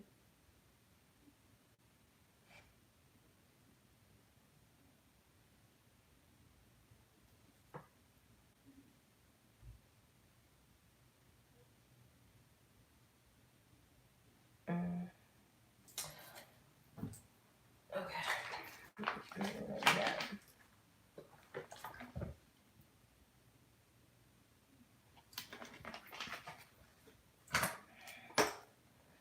anybody submitted after 7 p.m.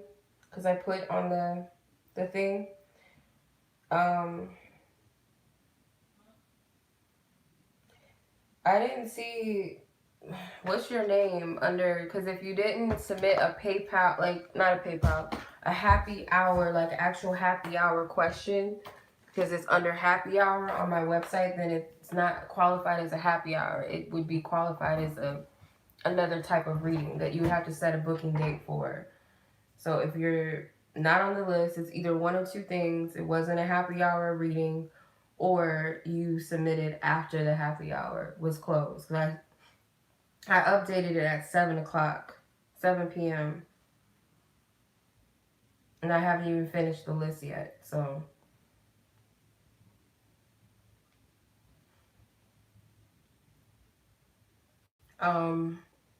yeah, it's one of those things. Did I eat dinner? No, I did not. Per usual, I eat dinner late, y'all. If I eat dinner at all, that's not good.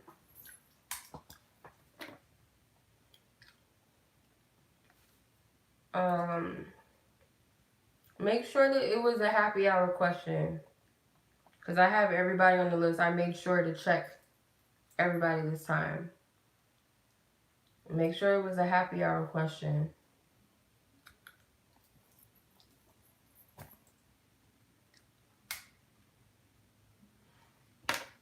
Okay, let me hop back onto this. Let's get back into this thing. And next up is Alyssa. Alyssa, where are you?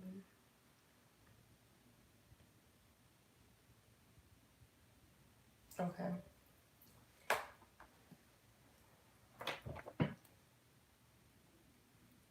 $107.22.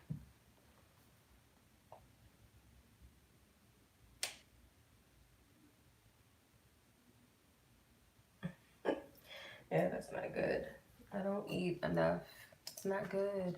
I just don't be having an appetite. I mean, I do. I love to eat. Who doesn't? But there's times where I don't eat.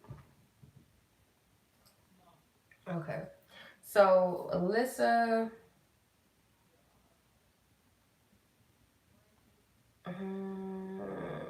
Okay, me and my training officer don't work well together.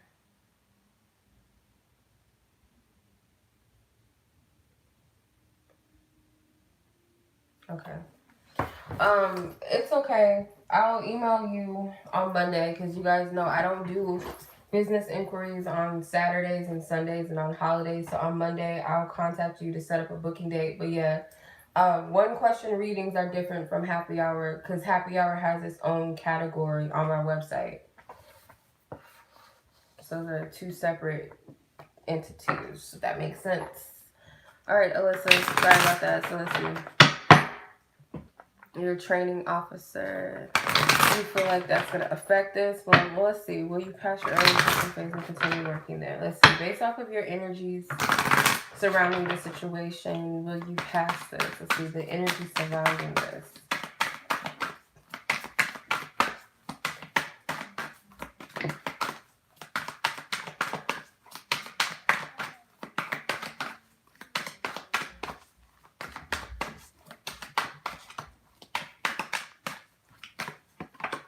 Okay, the Fool card, the Three of Cups, the Empress, the Two of Swords, and the Knight of Swords. So I would say that it looks like a positive, it's more leaning towards a positive answer. So I would say more than likely a yes. That with the Empress card, I feel like this represents you, and this could represent also knowing that you deserve to be there, because there's this energy that this Two of Swords is this mental conflict where you go back and forth, and it could be because of the conflict that you're experiencing with the other person. The Knight of Swords also as well, but it's like fight for what it is that you want and see yourself as deserving, but it's like tapping into that emperor and like that empress energy, like I can't be knocked off of my my throne. Like I'm good, I have all that I need. But you also have to remind yourself that no matter what happens, that you have all that you need, and that you're always going to be well regardless, because the empress has everything that she needs, and she's comfortable in that, and knowing that she's abundant in all that ways. And it's not just physically, but it's within. The Fool card does represent new beginnings. So this could represent that you need to kind of detach from the seriousness of this energy and all that's going on with it, because I do see the conflict with the Knight of Swords and the Two of Swords. There's that conflict energy there. But the Three of Cups also does represent celebratory energy. So I'm getting more so that it's likely a yes. It's likely a yes. Now your second question, which is interesting. I won't read it out loud in case it's a little too much, but you want to know if that's something that is really going to happen. So let's see. Was there any truth to this Divine Spirit with this person? You know, the situation. So you have the King of Wands.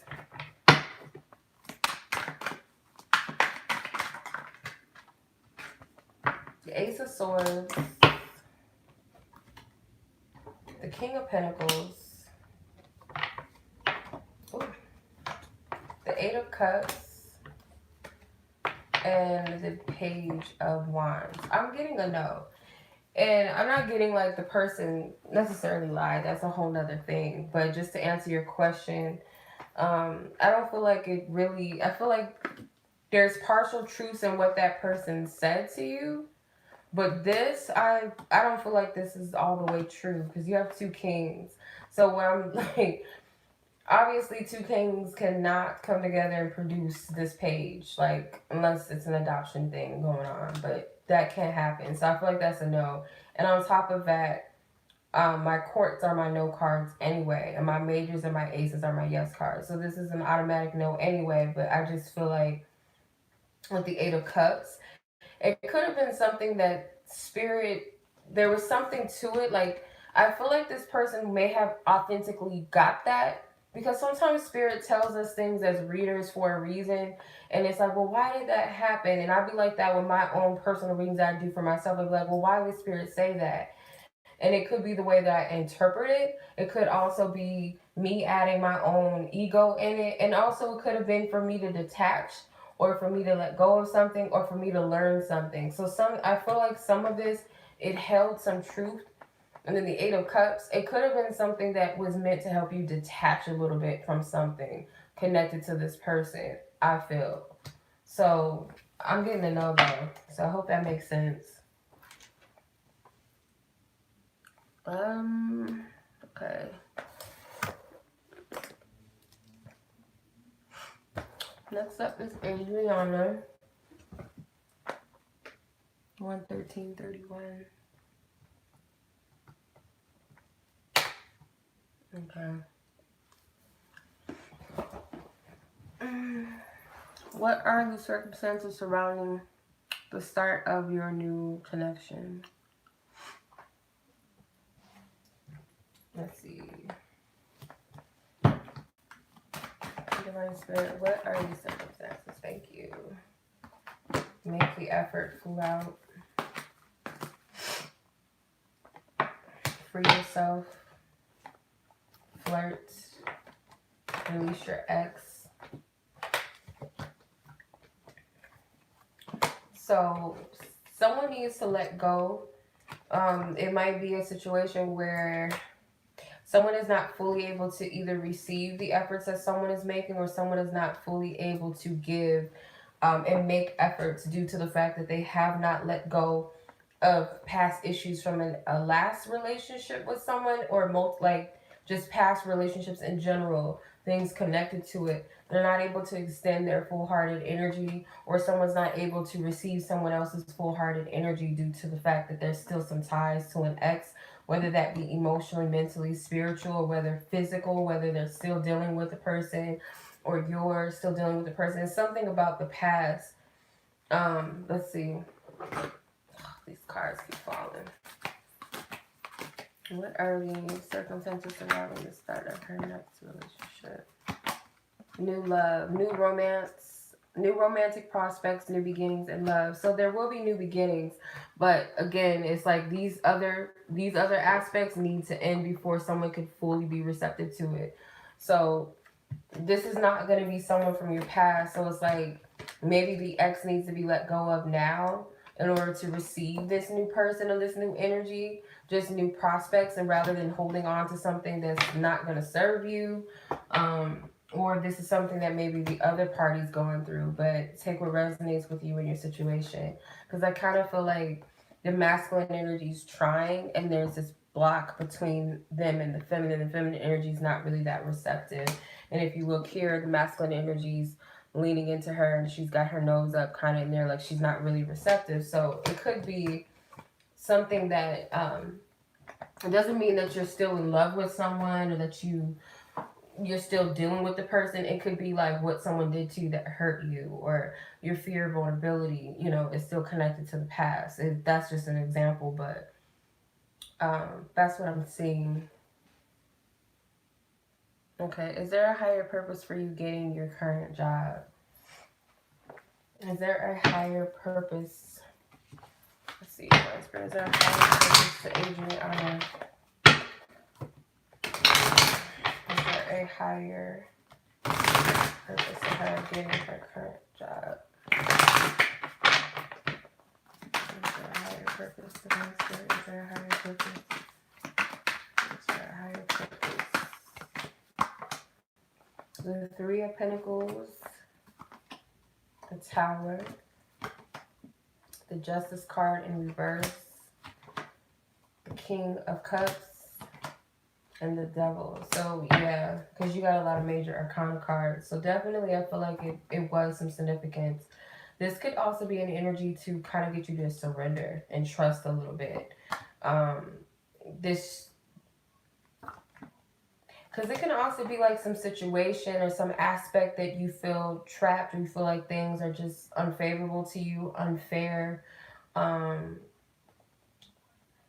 Maybe feeling like it might propel you to want to free yourself from something, or make a decision that's best for you, or stand up for something, or stand up for someone, or stand up for yourself.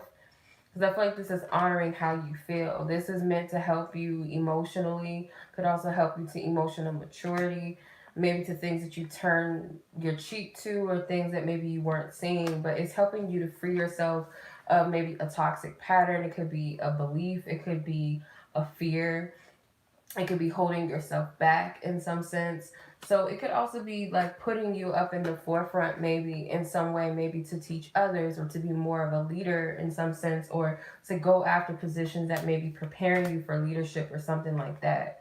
So it may also be too that you find that you don't do well under the rule of others. Like you might not take well to authority from other people, or it may make you feel like I need a higher position, or that I may want to do my own thing, like start my own business or something. It could be along the lines of that as well. So I feel like it's making you aware of something that is imbalanced within the self, or make some decisions for yourself that's best for you, and to break free from some sort of fear. So I feel like that's the purpose behind it. So hopefully that made sense, and hopefully that resonated. Okay, so 2, 4, 6, 8, 10. No, that can't be right. No, I don't know. Whatever. We got quite a few people to go. All right. Oof. I hope you guys are enjoying these readings. I hope y'all getting what you need out of it. And it's helping you uncover some truths, because I know it's Mercury retrograde and it could be like a lot right now. So hopefully it helps you. So let's go on to Miss Theresa. 119.44.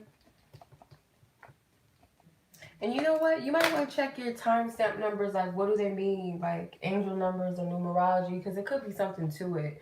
I believe that. I love numbers. Like, numbers is like one of my things that I always like pay attention to. And you could break it down to one single digit if it's like too big of a number. Okay, so Theresa, happy fun day, Friday fun day. I wouldn't call it fun. I'm just like, I don't know. I thought about going out tonight, but I already know how I am. It's probably not gonna happen. What does it has to be somebody's birthday or some sort of special event in order for me to go out. Otherwise, I'll find an excuse not to go. What does this person want to tell you that he's scared to say or too chicken shit to say? Oh, okay. All right, let's see. I'm going to use my own little deck. Where is it?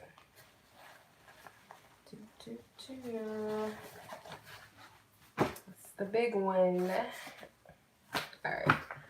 Let's see. What does this person want to say? What does this Sag want to say to Theresa that they're not saying for whatever reason, that they're too afraid to say?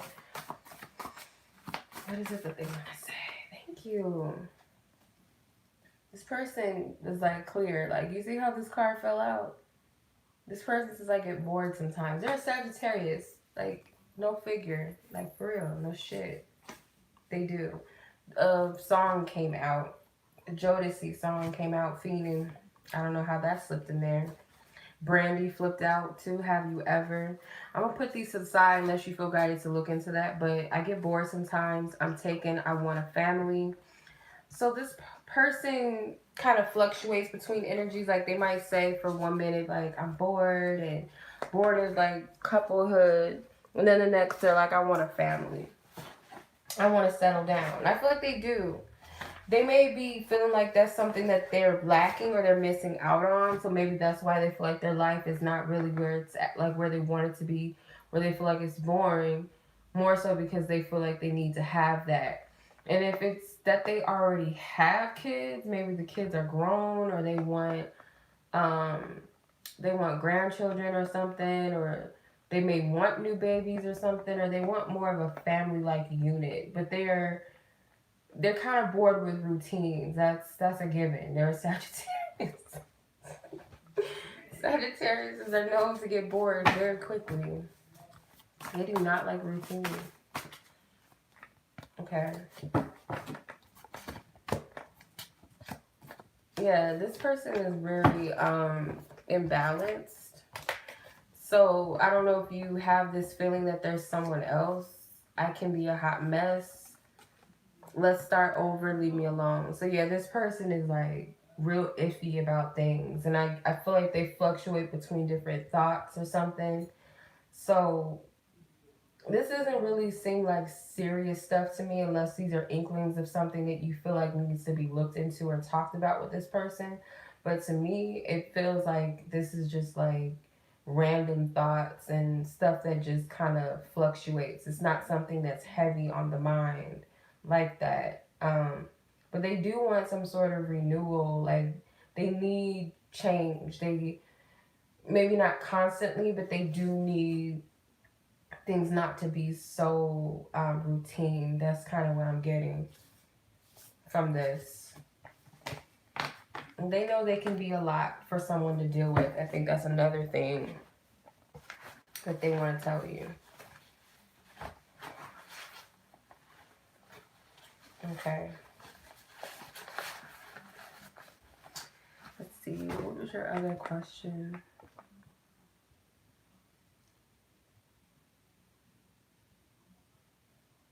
A message from the Libra. Okay, I put my cards back and everything. I didn't see that question. I didn't really look. Okay. What is this Libra's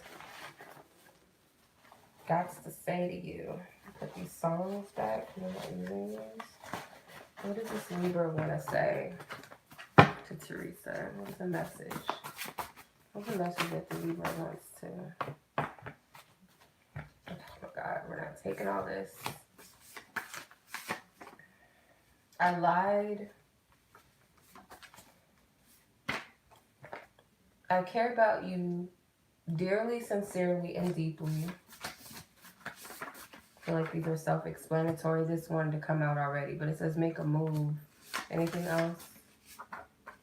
Be careful who you share business with. Not everyone is for you. So that's what this person wants you to know. Okay? So they lied about something, but they want, like... I feel like this person does care about you, but they want you to be mindful of who you talk to, because I feel like there's like a lot of gossipy type of energy, like gossiping and stuff. They want you to make some sort of move, so be kind of mindful of this person. Like, is this person flaky? I don't know. Is this person flaky? Are they someone that you can really depend upon? Is it someone that you really want to deal with or have in your life, even as a friend? It's like something you might want to think about with that person. So I hope that that resonated with you. Okay. Next person. I'm gonna move on to the next person. Next person is Crystal.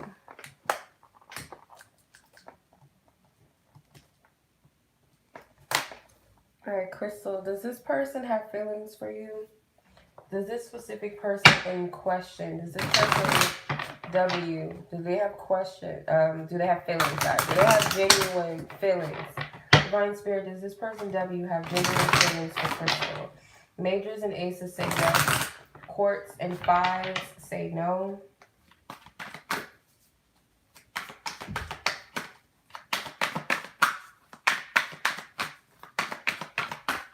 Please give me clarity as to why it's a yes and why it would be a no. Does this person have a genuine feelings? Her definition of genuine feelings, do they have that or something beyond or better than that? And what her perception is? Does this person W have genuine feelings for her? Okay, 2 of Wands, the Star, 3 of Cups, the Ace of Pentacles, and the 4 of Swords. So, give me 1 second. My cat's crying. I don't know what they're doing outside.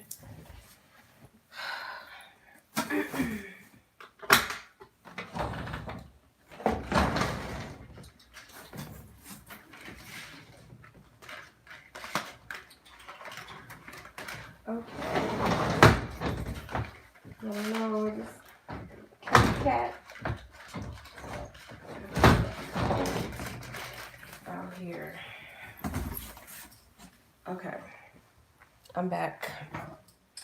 Okay, so the Ace of Pentacles to me tells me that this person does have a rooted feeling for you, because the Pentacles represent nature. They represent earth energy, stability as well. The Star card tells me that there's a little bit of idealizing you a little bit. Where is he? Sorry. What's wrong? What's the matter? I don't want to hear this again. Come on, Bear. You want to come in? Come on. What's wrong, Bear? I'm going to shut the door. You want to go outside? Oh, God. You guys keep coming in and out of my room. You can't keep coming in and out. It's cold. Oh, goodness. And that door is annoying. Okay, I apologize. My cats are doing too much. Okay. Yes, I just feel like with this person may idealize you. They may even like see you in the fantasy way. They may not see you through your wholeness, but I feel like this person does have genuine feelings. They may not be fully developed though, if that makes sense. The two of Wands, I feel like this person goes back and forth, in and out. So this could represent their inconsistency in your life. This person may leave you hanging a lot, may leave you stuck in your feelings or your emotions or wondering what's happening. And it could be because there's a third party energy. This person also does have like genuine feelings and care about you on a platonic level as well. I don't feel like this person is like in love, let's say, but genuinely meaning that if something truly happened to you, they would be hurt by it. Um, this person may even see you as like a dear friend or something in their life. So it's not like this person just doesn't give a damn about you. If you were down and out, this person be like, oh, well, that's not my problem. I don't feel like they would ever be like this. But it's not a fully deeply rooted all the way, because aces are potentials and they're also beginnings. So it's not something that has reached the full potential, if that makes sense. I hope that makes sense. Okay. Ooh, who's yelling? Ooh. Okay, it's like a lot of distractions. Like, as soon as we got to your reading, it was like a lot of shit just started happening. I don't know. The reason why he's communicating with you, why is this person W communicating with you? What is the real reason for W communicating with Crystal Divine? What is the real reason?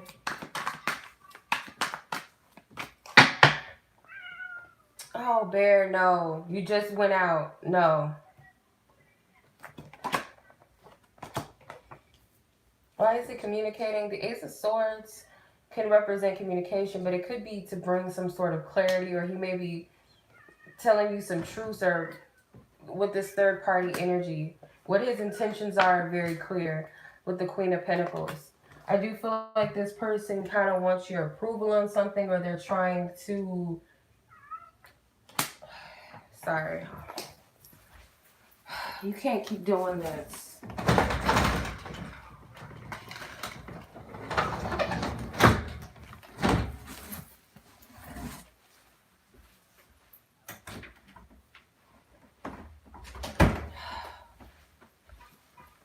Oh, goodness. I'm so sorry. My cat is... I don't know what's wrong with him. This person could be very indecisive. That could be it, too. Because I believe, like, Spirit speaks to so-called distractions. Pay attention to what this person is saying and what they're talking about. Because whatever the root of why they're communicating with you, it has something to do with this third-party energy. They're still... You may already know this anyway, but they're still holding on to another person. They're still in contact with another person. The Seven of Pentacles. They want you to be patient with them. So they might have said something like, you know, the typical stuff. It doesn't have to be this verbatim. I'm just using this as an example, but I'm leaving this person. I don't really want to be with her. You know, I'm just waiting to get away from this person, and I'm just trying to get my money together type of thing. So kind of to keep you holding on to this person, keep nurturing them and giving them energy and feeding into them as they still kind of juggle, as they hold on. Because I don't know. But this person, I feel like they are telling you something that is truthful, or you need to really listen and filter through what they're saying.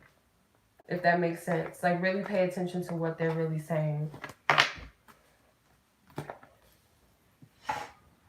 Okay. Alright, so that was your reading. And I'm going to move on to...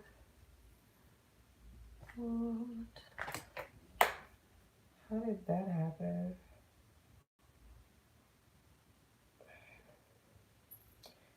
Okay, that's weird.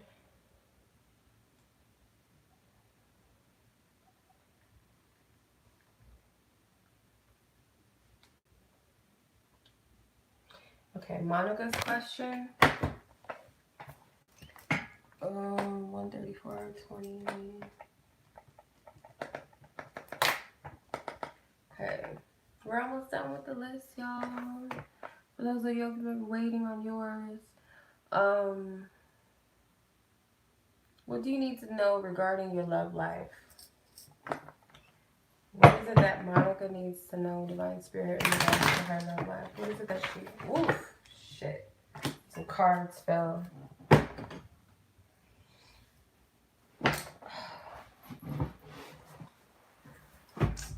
It's just too much going on all of a sudden. I don't know if it's my cat that just threw all that energy off, or was that reading I just did that threw everything off?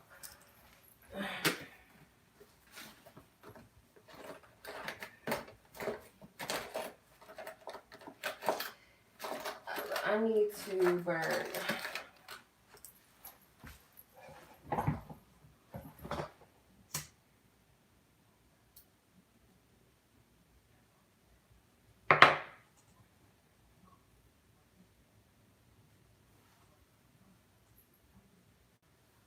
Okay. So these cards flew out of the deck. Well, I pulled some of them and some of them fell. So separation, new love, past life relationship, you deserve love, and stay optimistic about your love life. Okay. So you could be going through like an end of a phase within your love life, whether you're separating from someone or you're finally letting go of a person. I feel like this is to prepare you for some new loving energy to come in. Does not have to be a new person if you have a solidified connection with someone, but it could be that there's a new person that is coming in.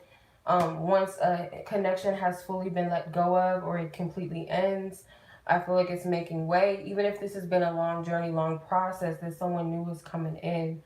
And it's going to be a past life connection. It is going to be someone that you do feel a resonance with when you first meet them. They're going to be someone that I feel you'll be very receptive to. I feel like it's just going to blend naturally. Like it's just going to unfold in a natural way. It's not going to be hard for you and this person to like get things kicked off. If this is your partner, someone that you're already with, then this is like a new energy, like where you both, like it's just this new level of flow, this romantic energy.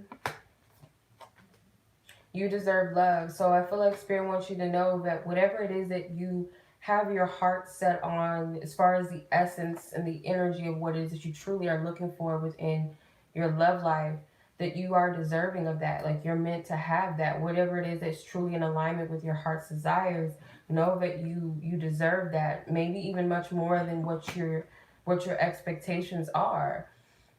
Maybe your expectations are not as high as what Spirit has for you, and it's like you need to know that you're deserving, that you can have the things that you truly desire, and to stay optimistic and not waver in that. So I feel like you'll be able to call in what it is that you're seeking in your love life, like that energy. Like say for instance, I want a mate that is my best friend, my companion, someone that I can trust, someone that I can have free flowing conversations with, whatever. Know that you can have that. Like don't stagnate yourself and water it down and say, oh well, no, maybe I need to just accept things as it is and just continue to whatever, or maybe there's no one like that out there for me, or like don't play into that energy. Keep it positive. Keep your focus on what it is that you're seeking essence wise, not so much a person, because what you're seeking is an essence. Like the person is just a vessel, and sometimes we put all of our hopes and desires into specific people and they may not carry what we're looking for. We desire certain people because of where we are. So just make sure that your desires are clear, and make sure that what you're desiring is coming from a place of your true self-value and worth and what Spirit sees for you. So yeah, the more and more you heal, the more discerning you're going to be of, the time and energy that you're investing into people and who you're investing into, or the type of love that you're desiring, the type of love that you have to give for people as an overall just change, if that makes sense. Okay. I don't think I did your second question.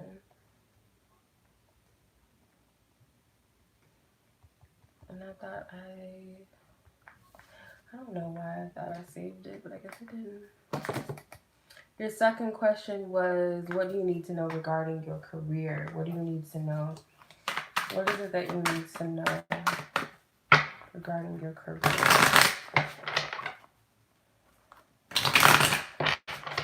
What is it that you need to know regarding your career? What is one thing you need to know?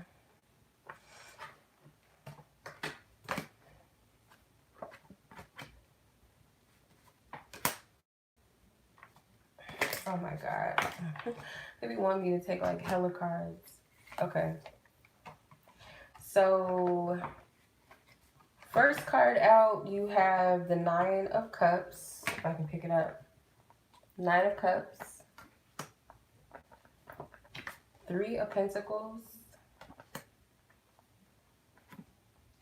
2 of Wands. Ace of Cups. 3 of Swords. And 3 of Wands. So you have a lot of 3s. 3 of Pentacles, 3 of Swords, 3 of Wands. So I'm also seeing that you have 2 Cup cards too. You have the 9 of Cups and the Ace of Cups. So again, like you could have the desires of what it is that you really want. I feel like you have to ask yourself, are you truly fulfilled? Are you truly fulfilled with where you are? Because it's like there's something that Spirit's showing you to like think about, to reflect upon, maybe study, like really look into this. Like, am I truly happy where I'm at? Also with the 2 of Wands, I find it interesting. You have the 2 of Wands and then the 3 of Wands. So this is about making a decision. Like, are you truly where you want to be? Because there may be a part of you that's already decisive on something, or you've already moved in a certain direction and you're just anticipating the results of it. So it could be that you're being guided. Should I move forward? Say, for instance, should I relocate? Should I change jobs? Should I change the area of the job, or the department I'm in? Should I level up my status? Should I apply for a higher position? I feel like you've already moved in that direction, if that makes sense. You've already put yourself in some sort of energy to where you can move forward. Maybe you're anticipating the next step or the next move. But I feel like there's this fear also of disappointment, that if you do make a decision, or if you decide whatever it is, that what's behind you is some sort of disappointment. And I don't feel like that's necessarily true. Because I feel like there's an opportunity for you for something abundant. It could also be something that fulfills you. If it's in your current career position, current job, whatever, there's a possibility for it. But it's like you have to get in tune with where you are with yourself and where do you want to be. Because I feel like you kind of already have made moves towards that. So yeah, and 3s represent creation, by the way, too. So you have the ability to create, and maybe you already are, because the 2 of Wands leading up to the 3 is like there's been some progression. So hopefully that makes sense.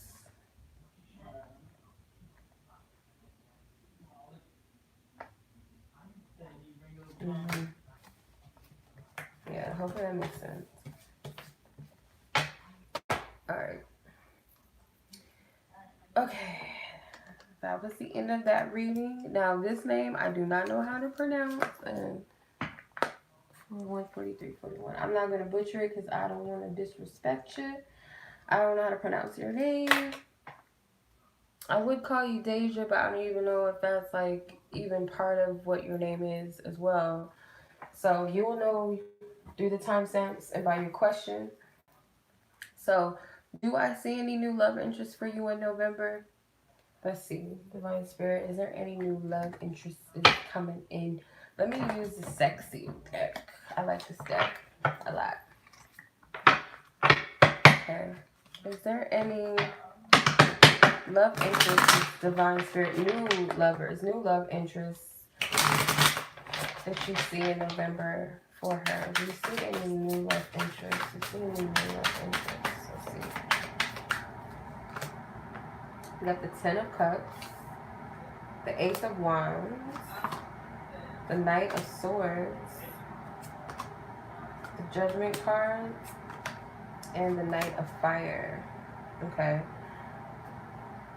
Well, since we're asking about people, court cards in this instance is kind of like a yes for me. So you got 2 court cards. You may have 2 potential admirers. You may have a fire sign and an air sign specifically. So Aries, Leo, Sagittarius. or Gemini, Libra, and Aquarius could be both or one or the other, like fire or air. Or it's potentially that this person has fire and air heavy in their chart. But you have the Judgment card, which is Scorpio energy. So it could be around Scorpio season is a possibility, or based off of the releasing that you do, because I feel like Spirit is saying you got to get to a place where you're free, like where you freed your energy. You see how these doves are coming out of her kitty, her kitty cat. That could represent liberating yourself from past lovers, no longer being restricted, going through a baptism process, releasing and cleansing your energy with the Ten of Cups. It's like she's going through a baptism. This Ten of Cups does not have the kids, does not have the two partners standing next to each other or the dog. This is one person. So this person is purifying themselves for their wishes and their desires, not solely for the fact that they need something to complete them outside of themselves, but knowing that they're whole and complete as well. Or the Ace of Wands. I feel like you have the ability to attract it and manifest it, but don't over it. It's like Spirit may be telling you not to overly indulge in obsessing over love, or getting to a point where you can't see anything else but that. Because I feel like Spirit wants you to be free and be in a place within yourself where you feel content with or without love. Not saying that I don't want the full package, I don't want love. It's just saying that it's not here, but it's not the end of the world. Even if it's just some fuck buddies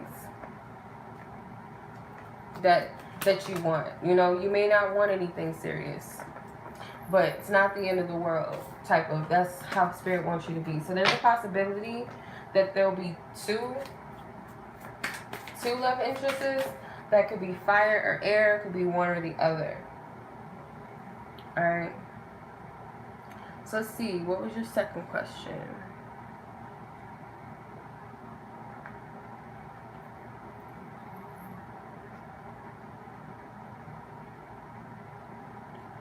I'm not taking any more submissions tonight, you guys. My list was full tonight. I usually open up the submissions on Thursdays, and I close them around Friday evening. So if you guys want to submit a discount question, because typically my questions are 11, my one question readings are 11:11. So every Friday I do them half price. So that's why I call it happy hour. Alright, should I leave my job and find something else? First, I will see if that's of your highest good to do that. Let's see. Is it of your highest good to leave this job and find something else? Is it of your highest good? If yes, majors and aces. If not, courts and fives. Divine Spirit, please give me clarity. Please give me clarity as to why it would be a yes for her and why it would be a no.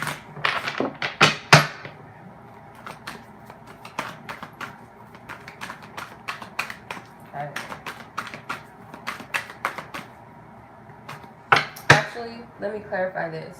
So, fives or any negative, quote-unquote negative minor cards are no's. If there's court cards represent free will. Whatever the abundance of the cards are the answer, Divine Spirit. Should she leave her job and find something else?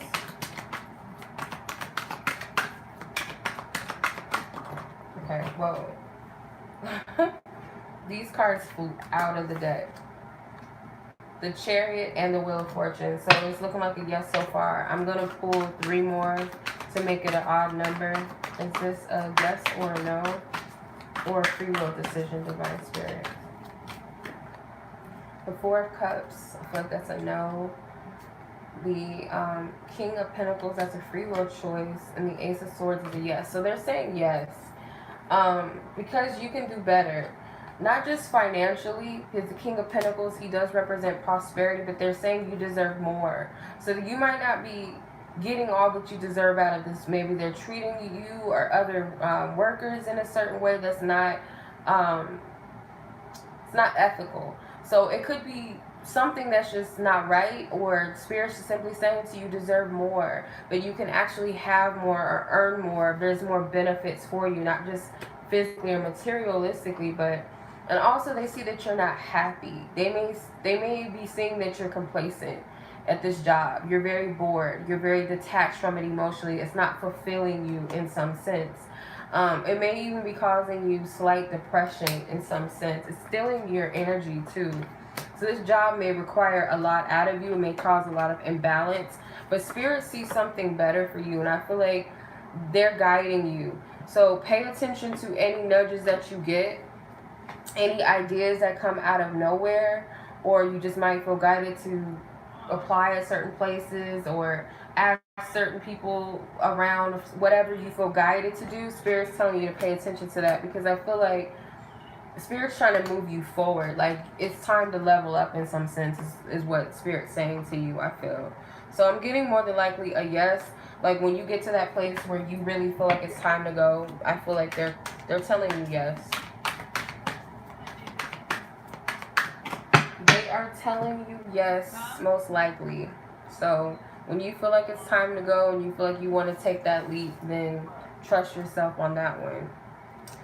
Alright. Next person. Okay. Give me 1 second.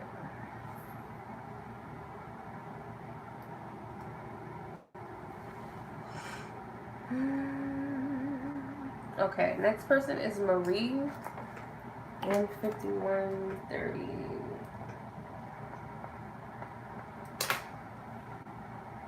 And then after that, I have 4 more people to go. So if you have not seen your name yet, it's because I have not got to you yet.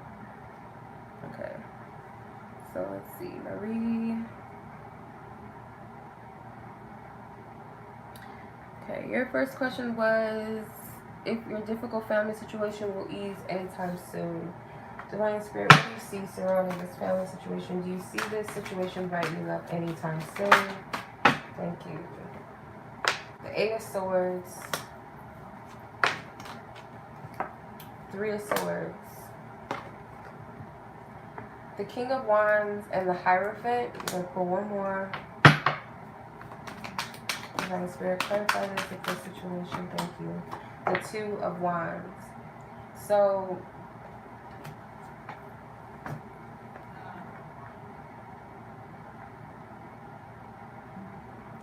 I'm going to say that the 3 of Swords is that there's a lot of healing that needs to take place in this situation. That this is going to have to be, someone's going to have to take the position in this, the authority in this. It could be a masculine energy that's involved with this, a masculine energy or male, maybe specifically a fire sign that needs to step up to the plate, like really, like clear this energy up. Because I feel it's a lot of misunderstandings and miscommunication. Could be daggers being pointed, like blame, past energies haunting people, people not willing to face the truth. They're not willing to confront themselves. They're not willing to heal. And I feel like there could be a masculine energy that's not willing to face themselves in the situation. And I feel like if this is not you, then this could be someone else. But someone is mentally like caught up in this, like overthinking, stressing over the situation, thinking the worst, thinking helplessly. But it's all in the way of how you pursue this energy. How are you going to tackle this energy? Is it based off of what was in the past? Or is it based off of your desires? Because it's like he's looking forward in the future and there's a shooting star that's flying past him. So it's like, are you going to look towards what it is that you want? Both parties, or all parties involved, need to really look at this situation from the energy of what they want rather than what was in the past that caused this. Not getting caught up, but that also, whatever that needs to be said or whatever that needs to be looked at or healed or forgiven, it needs to happen. But it starts with the self. Like, people need, whoever is involved in the situation, I'm getting it's a man for the most part that needs to confront and face himself.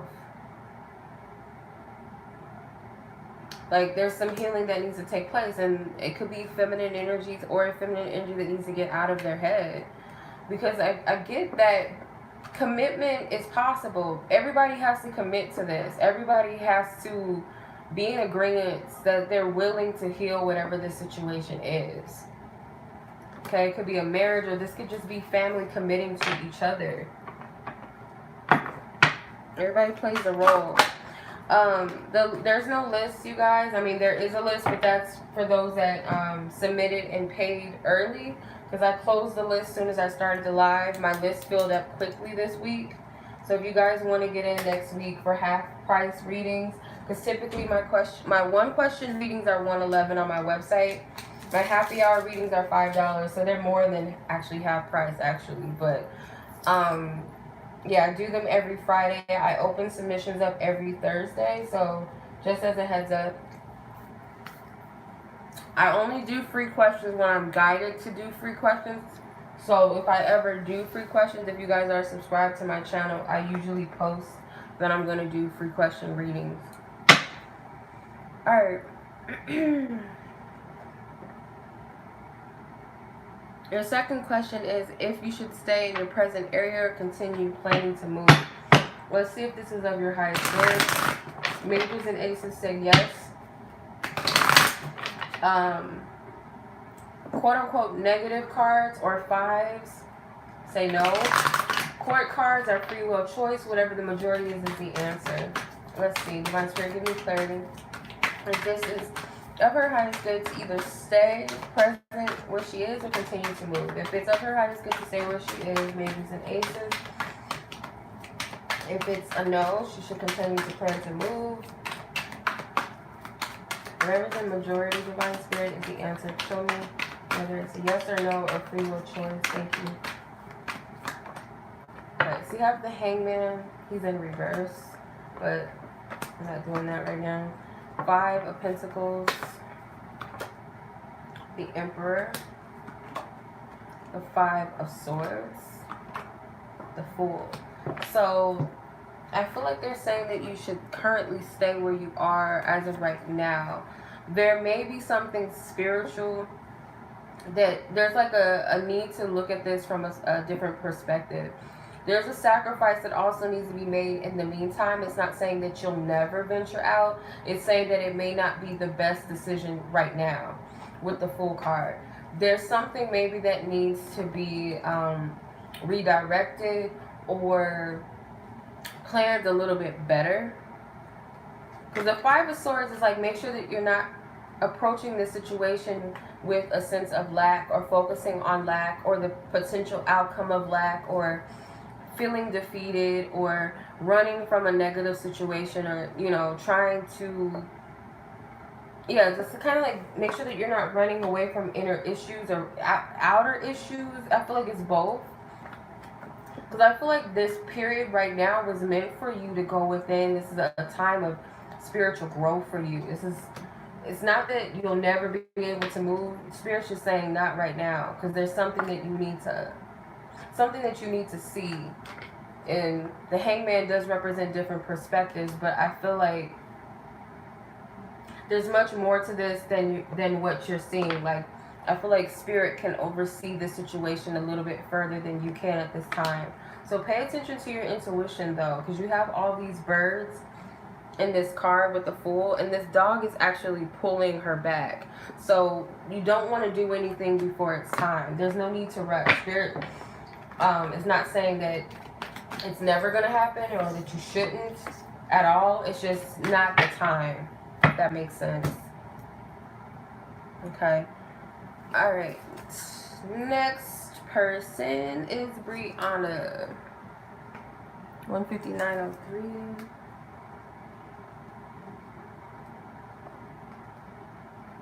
Okay. Brianna, you only asked one question. You didn't even ask your free question. Because if you purchased the question, you got one for free. What's good? Thank you. Thank you, much love. I appreciate it, Julia. Yeah, you only asked one question, Brianna. Let's go with that. Okay. Okay, so Brianna, you said, how do your ancestors feel about this specific person? How do they feel about this specific person? Ancestors of Brianna, who lovingly guide her and assist her, who have her best interest at heart. that know what's of her highest and best good. What is it that you guys feel about this specific person? What is your intake, because you gotta remember, they're not people, you know, they're spirits, they're energy. So it's like, how does your spiritual team see this person? How do they see them? Like, what's their whole... Okay. So 7 of Swords is in reverse. 5 of Pentacles. Ace of Wands. The 3 of Cups. They got a lot of cards. The King of Swords, the Sun, and the Moon.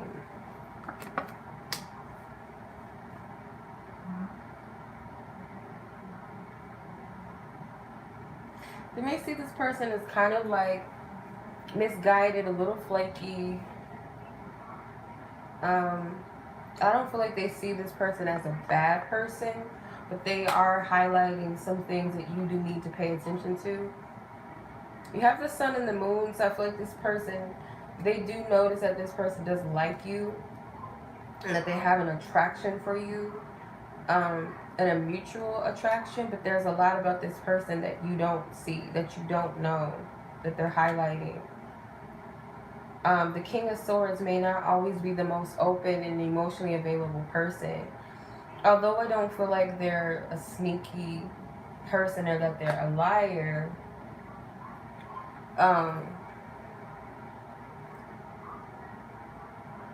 I just feel like they're very frivolous, and this person could be someone that's not a commitment type of person with the 3 of Cups and the King of Swords. I feel like they kind of steer away from being too emotionally involved or invested in people. They do have a side to them that's very lighthearted, well-liked, well charismatic. They like to look at the bright side of things, but they also may have a side that, like I said, you don't see. They could be prone to depression. This person may have some insecurities and doubts about themselves. So this person may not be the healthiest love partner that for you, is what they're really saying. The 3 of Pentacles is like, you may be the person that you might be a little bit above this person on some level. Not like you're better than them, but you could be more mature than this person in some way, some shape or form, some sort of essence. Maybe this person actually could learn a lot from you, or maybe that's the point of this connection, is to learn from each other. Because everybody has a light and shadow side. But I just feel like what Spirit is seeing in this person is not necessarily someone that's commitment ready for you at this time. I don't feel like that they see this person as someone good for you. Not to say that they don't see them as a good person, but they don't see this person as for you. The Temperance card was at the bottom. So this person could be here to help you heal, or you to help this person heal. Let me see.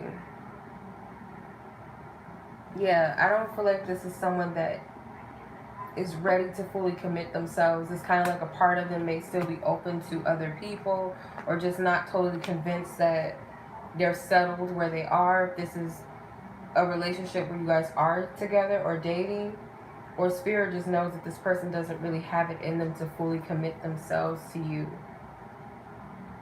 This person is not really that emotionally open or available. They're more of a practical, logical person. Can be a little bit cold in their energy. So that's what I'm seeing. Yeah.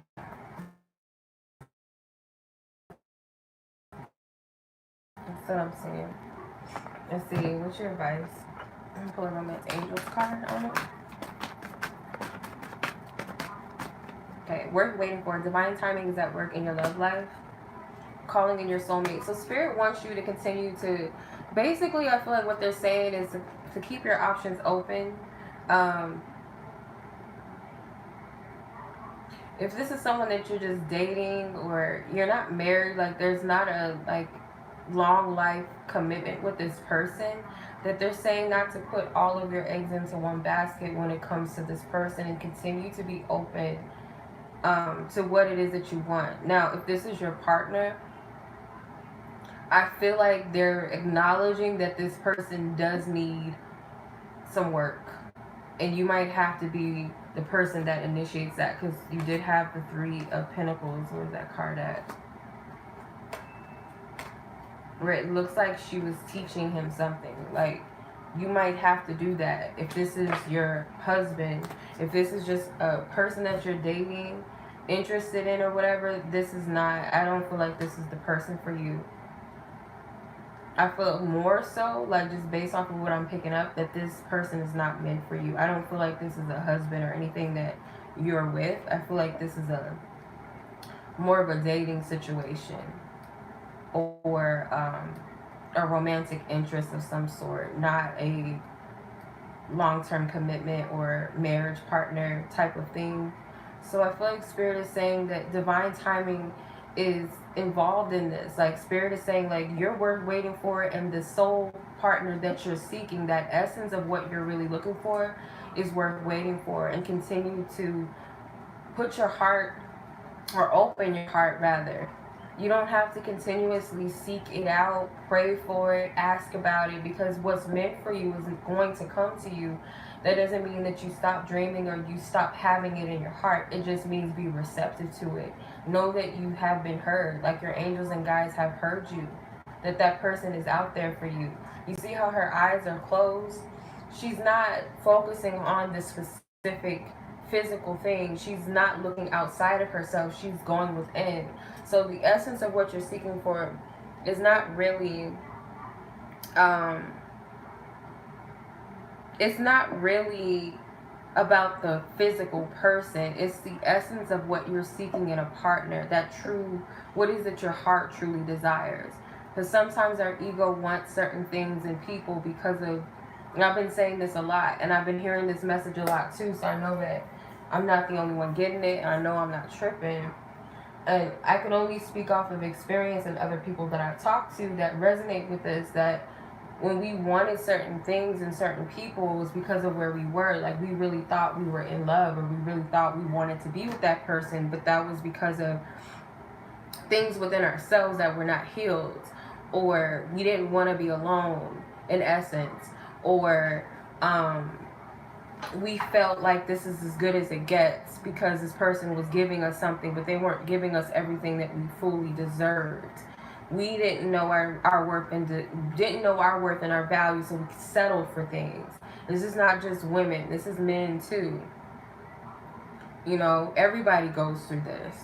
So I feel like it's stepping outside of the looks of someone and what they have and how big, you know, they, whatever, how good they D is or their P is, or this person was there for me when my grandma died. Like, what else do you guys bond over? Does this person really value who you are? Do you really value who they are? Or is it kind of like, oh, I can't deal with you because you just, oh, you too this or you too that, and it's like, oh, I can't deal with you because you just too much, and doesn't support your dreams, and they get jealous, or you cry and they don't want to talk it out or try to genuinely fix it, or this person is going through something, you're like, fuck it, I don't care, so when are you going to take me out on a date? Like, I could care less that you're going through something.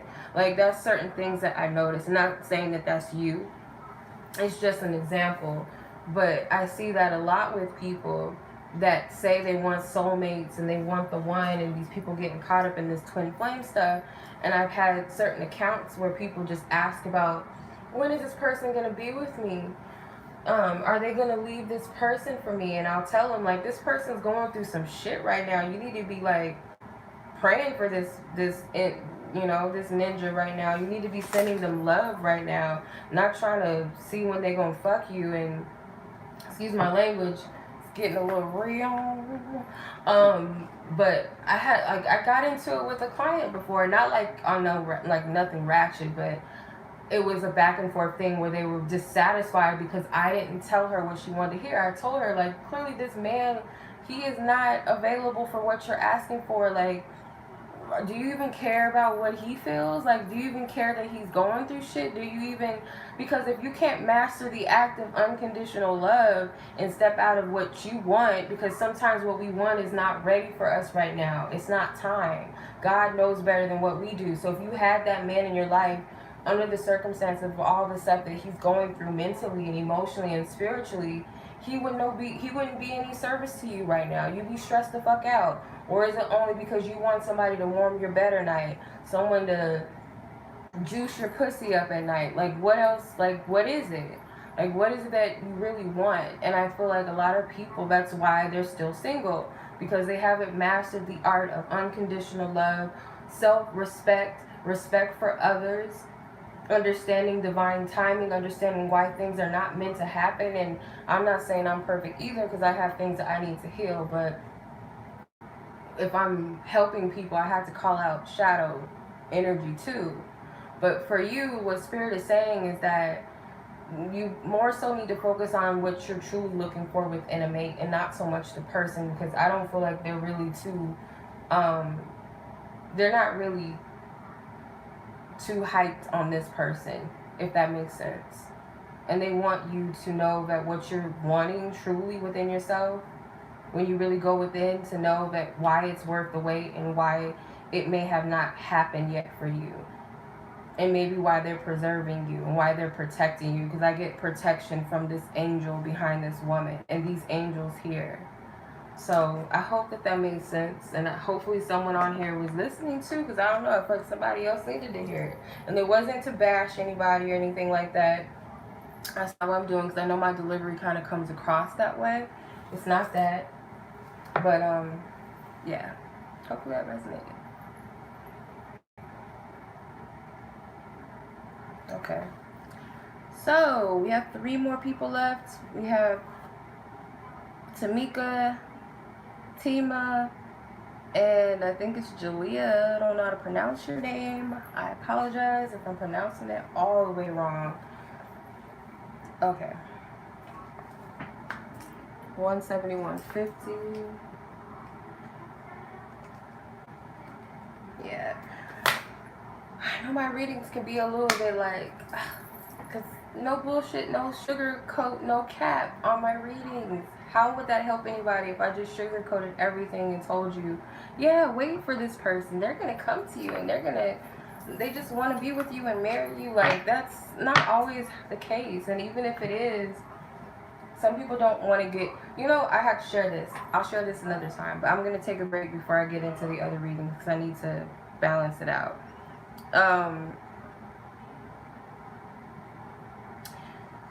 But when I got like a job opportunity to work at this psychic store. It was like a store, a metaphysical store. They had psychics in there. Cause I had went, I know you guys, I'm not done with my list yet. I haven't even finished it. I just updated the other ones when I took a break. So I haven't even gotten to everybody yet. I still have Tamica to do, which I still have Tamica, Tima, and Jelilah, and then I'm done.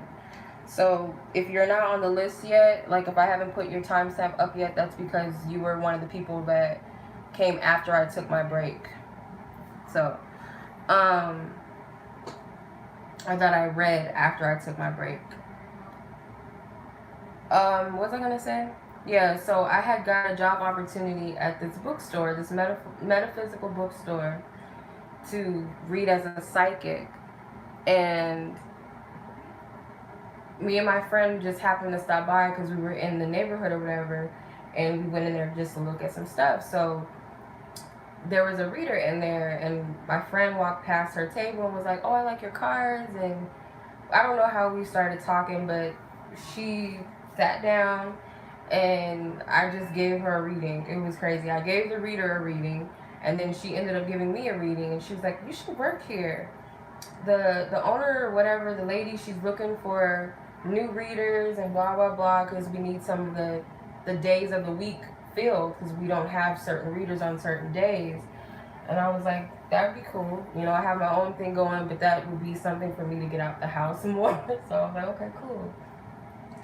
So I did the interview with the lady. The whole deal was to give her a reading, and I went through the whole process. And my style of reading is not based off of predictions.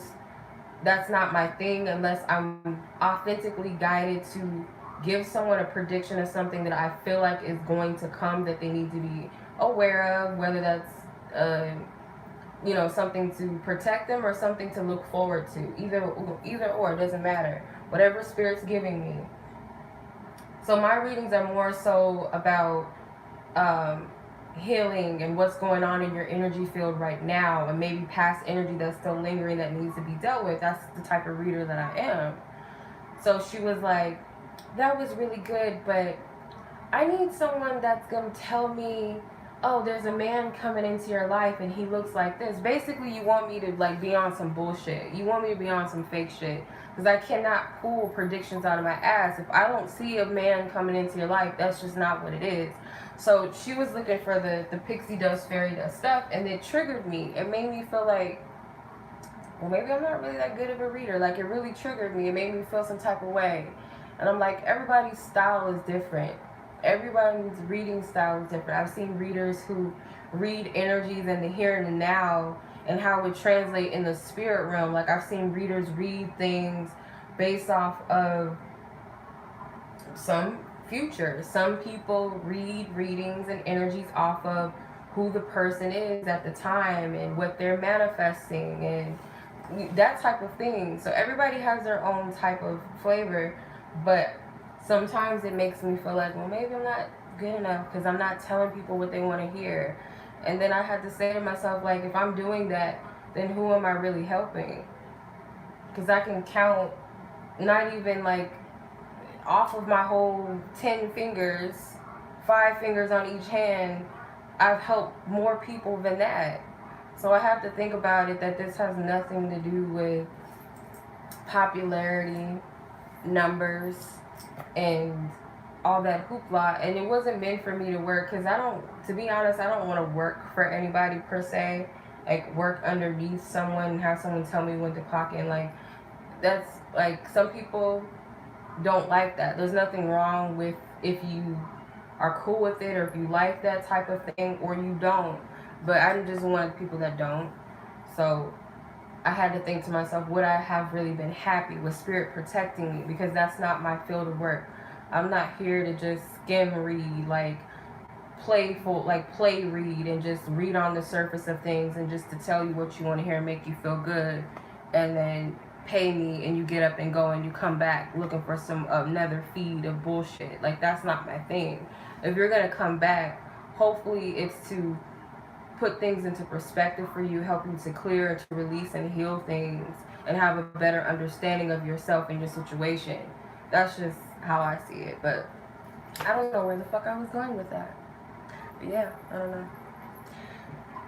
Okay, so let me finish my last 3 people.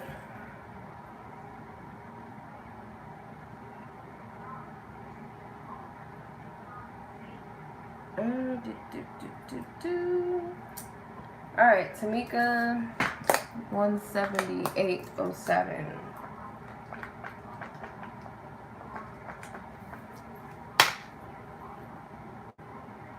When will you meet the man I'm going to marry? Isn't that funny that I just had that whole spill?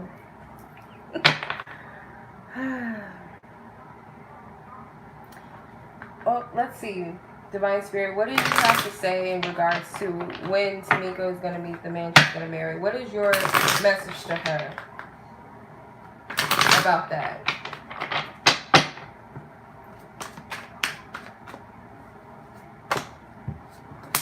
Seven of Swords, 8 of Pentacles, the 9 of, not the 9, it is the 9, but it's the Hermit, and the Judgment card.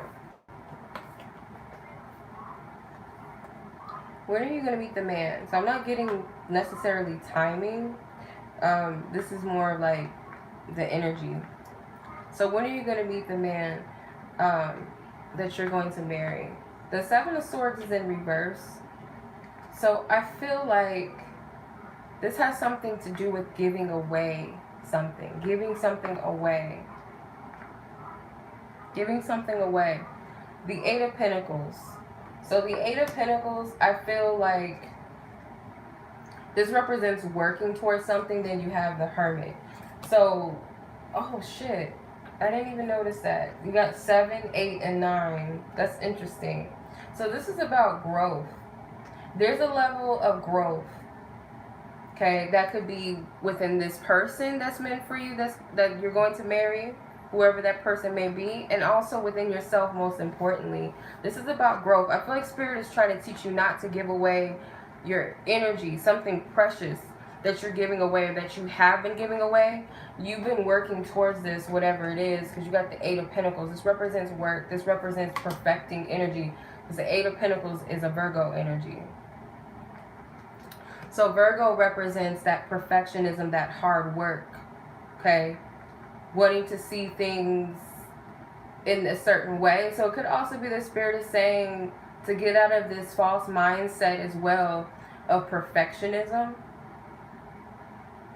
It's not to say that you shouldn't know your worth or your value, but it's like certain things, certain circumstances, like my husband may come in only if I'm like this, or when the world is like this, or they can only be like this. It's like there's something that needs to be worked on.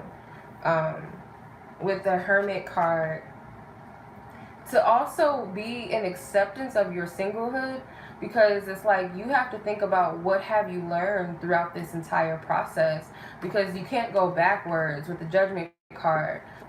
You might already be at the place where it's like you're coming out of the hermit mode so that you can move forward in a new beginning, until you get to that place where you're not led by your flesh, where you're not weighed down by your past, and you're light as a feather, meaning that you're free from the past, that you're not allowing it to dictate you, hold you back.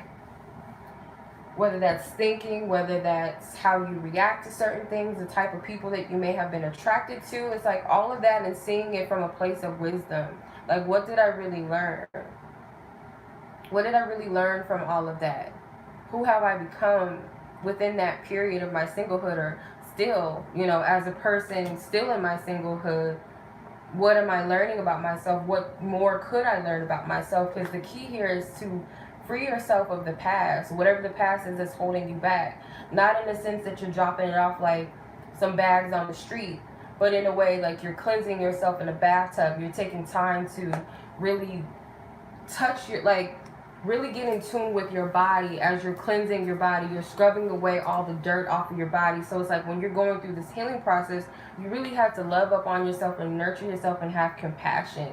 We don't handle our issues and problems like trash, like, oh, just get this shit out of here. Because it's going to come back, because it's like you're forcing it to go away rather than addressing it and really making peace with it so that it can completely be purified and cleansed away. So in essence, however long this is or however short this is, Spirit's not telling me about time. It's telling me about where your energy would be, or where it would need to be.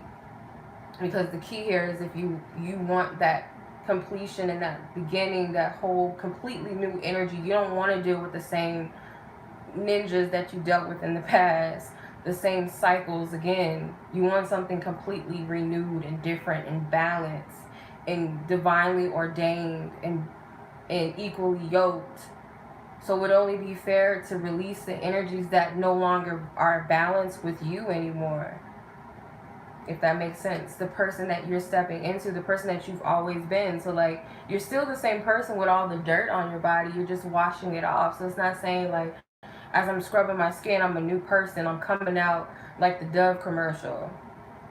I don't know if y'all seen that stupid ass, ignorant ass commercial with the black, I think it was a black woman washing herself off with the Dove, so like bar of soap, and she turned into a white woman when she was done. It was some fucking crazy shit they come up with nowadays, like just stupid marketing agendas. But you're still the same person. You're just cleansing yourself of the old energy that doesn't serve you. So that's when you're most likely going to meet your husband, when you've let that stuff go and you've actually made peace with it. You're light, you're not heavy, you're not worried, you're not pressed, you're not stressed, you're not in fear, you're not holding on to resentments, and so on and so forth. Hope that makes sense. And it'll get to a point where you're just like, I know it's coming, and when it comes, cool, it's gonna come.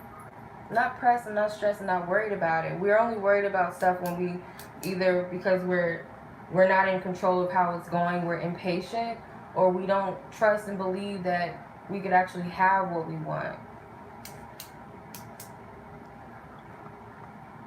So I hope that resonates. Let's see. Did you have a second question? Where is it? Anything Spirit wants you to know. All right, let's see what the Spirit wants you to know. This was a long reading tonight. Shit, I've been on here for, goodness, I don't know, 3 hours? I don't know. Just about 8, 9, 10. I was on here for a long time. All right, let's see. What does Spirit want Tamica to know at this time, Divine Spirit? What does Spirit want Tamica to know? I'm going to use the lovely Isis Oracle. What does Spirit want Tamica to know?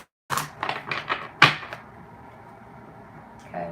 Truths unveiled. The revelation of Isis and Spirit of Isis. Triumph of the Goddess.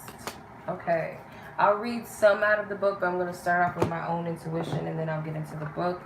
So what does Spirit want you to know? They want you to trust yourself because truths are being revealed. I feel like as the veil is thin, the Scorpio energy also reveals a lot of truth, whether that's within ourselves, whether that's others' truths, whether that's shadows of things that are hidden, aspects of ourselves that we didn't know were within us, whether that's what we call good or bad. Because the more we cleanse ourselves, the more we do the shadow work, the more we're able to really truly see ourselves. And there's so many layers because we're such infinite beings that the learning process of ourself does not end at one process of healing or one ascension or one whatever process. We go through many transformations and rebirths, and we also uncover many things about ourselves. So you have, and also you're going to see this about others, like I said, whether this is good or bad. The Spirit is telling you to also trust your intuition and the vibes that you pick up and things with people. Like, you have to listen to your own inner compass too. Then the Spirit of Isis, the triumph of the goddess. The triumph is when you come into this place where you really see yourself in the light of who you truly are, that true divine feminine goddess energy. It's not about perfection. It's not about physical beauty per se. Those are extensions. Perfection in God's eyes, really. Your higher self's eyes, your ancestors, but that inner strength and that inner power, that it's okay sometimes that we fall short. It's okay to be vulnerable. That's part of being the goddess. We can't always be superwoman all the time. There's many facets of the divine feminine. I feel like there's triumph in this level when you uncover these truths of yourself. But let's see what the books say. Truths unveiled. I hope that makes sense. I still haven't, I saved this card so I can read for myself, and I have not gone back and read it, and it keeps coming out. It's like, read it. I'll read it tonight. I promise. I'll read it tonight, Spirit. Truths unveiled. Okay. Truths unveiled. It says, there are times when appearances of people, places, and things are truly deceptive. You will sense this when something feels uncomfortable within you, when you notice feelings of anxiety or doubt within you. You may think that there's something wrong with you, but actually you are intuitively sensing that all is not as it appears to be. It is wise to trust your inner feeling rather than being convinced by outward appearance. There is a situation in your life, especially involving relationships, where something is not as it is being made out to be. To avoid undue suffering later on, Isis guides you to truth and revelation now. So it's kind of also saying don't sweep anything under the rug, no matter how ugly it is, no matter how much it may trigger you, to uncover what the truth of this is, because it's going to save you the heartache later. You don't want Spirit to force something upon you. Okay. So you have Spirit of Isis. Okay. Spirit of Isis says, beloved initiates, there are times to surrender and let go. But there are never times to give up. Persist with your bold faith and inspired action until the impossible happens. Isis has the spirit of triumph and will never fail in her quest, no matter how bold or impossible it seems. Believe. So remember the story of Isis where her husband was cut up in pieces and scattered amongst the Nile.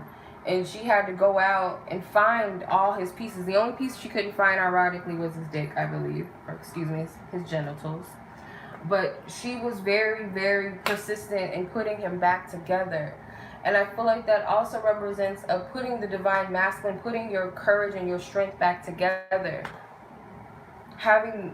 Being to nurture that self, that part of yourself, to put it back together, if that makes sense. So she never gave up. She pursued. She continued. Yeah, the list is closed. I have 2 more people, and then we're done for the night. Because I had a full list, and each person had at least 2 questions. So it did take a little time. We've been on here for quite a bit. It's all good. Hopefully everybody got what they needed out of their readings, for the most part.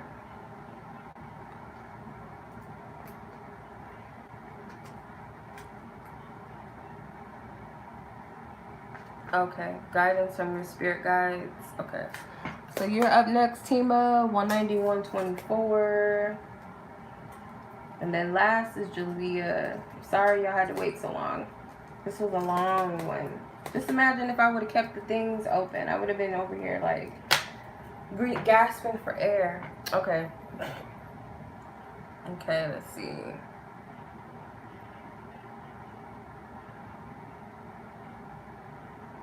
Oh, that's interesting. This is an interesting one. Okay.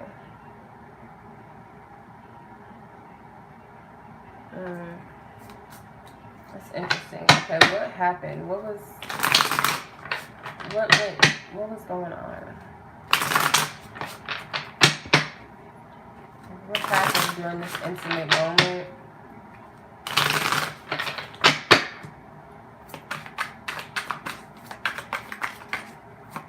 What happened, guys? Thank you.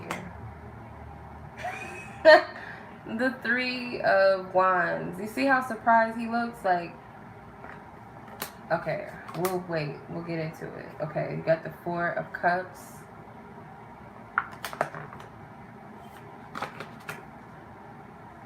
The Ace of Swords. I'm not, y'all trying to give me like the whole backstory. I just need a few cards. Like, look at this. Oh no. Spirit, okay, let's do this, Spirit. Like, get to the point. What happened? Thank you. They're still like, no, we need you to take like 70 cards. Okay, so you got the 9 of Wands, the 7 of Wands, the Knave of Pentacles, which is the page, or sorry, the Knave of Air, which is the Page of Swords, the 10 of Swords, the King of Earth, which is the King of Pentacles, and the 4 of Air, which is the 4 of Swords. There's a lot of mental energy, so this person was definitely in their head. I feel like the King of Earth represents this person because they're a Taurus, obviously. So I'm getting, if I look at the Wands energy, like, first off, when I looked at the 3 of Wands, this person was like really shocked that it was going down, I think. So in some instance, maybe they didn't think that they would go down, or just like something about it was just like kind of surreal, or it was a lot for them sexually, because I feel like they were excited, but it was like, if you look at this, it's like they can't believe this is happening in the park. This hot woman, it looks like a little, you know, like a little nerdy guy, little prudish guy with this well advanced woman. It's like a picture from the card's front or the back of the card, how it's this very sexy woman. She's very confident in her sexuality. She's all up on this guy right here, but she's also touching on this guy right here. So she also has a lot of energy sexually. So I feel like this person was overwhelmed by your sexual energy. You have the Nine of Wands. She's grabbing on this person's dick. So you could have been very, very assertive sexually, or you came across as like this sex goddess. I was like, just a lot of heavy energy. Like, you could take on a lot. So if you look at this card, the Seven of Wands, this person was like, this person must really know what they're doing. Like, they must really be into it. And not to say that they don't have experience, but it was like, they saw you as this person that had all this sexual energy in you. And I feel like they were very, very overwhelmed by that energy. Then you look at the Four of Cups. Kind of made them feel like they weren't able to really please you in the way that they wanted to. This woman, she's not really spooked by these men in the back. They kind of look like some creepsters. They look like some crazy, like, creepster, like Walking Dead, like some, I don't know, some Braveheart crazy looking dudes or whatever. It kind of looks like the bully off of Doug. I don't know if you can see it. And she's not spooked by them. She's like, what y'all want? Like, she's not even scared. So I feel like this person was slightly intimidated by you as far as pleasing you. Because I see the water card as pleasure. The Knight of Swords.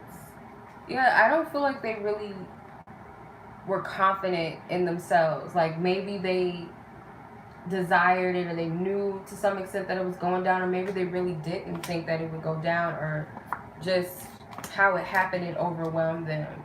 So you have the Ace of Swords and the Four of Swords. So they know that you might have been a little bit salty. That's what I'm getting. This person was really intimidated by you. If you look at this Ten of Swords, she's above him. He has her shoe. And it's like he's begging her to come down so he could put her shoe on. So it's like, yeah, you scared the fuck out of this person. And I get it's more so your energy. You didn't have to be wilding out. You didn't have to be on no freak shit for this person to be intimidated. I feel like it was just your energy. It was a lot for this person.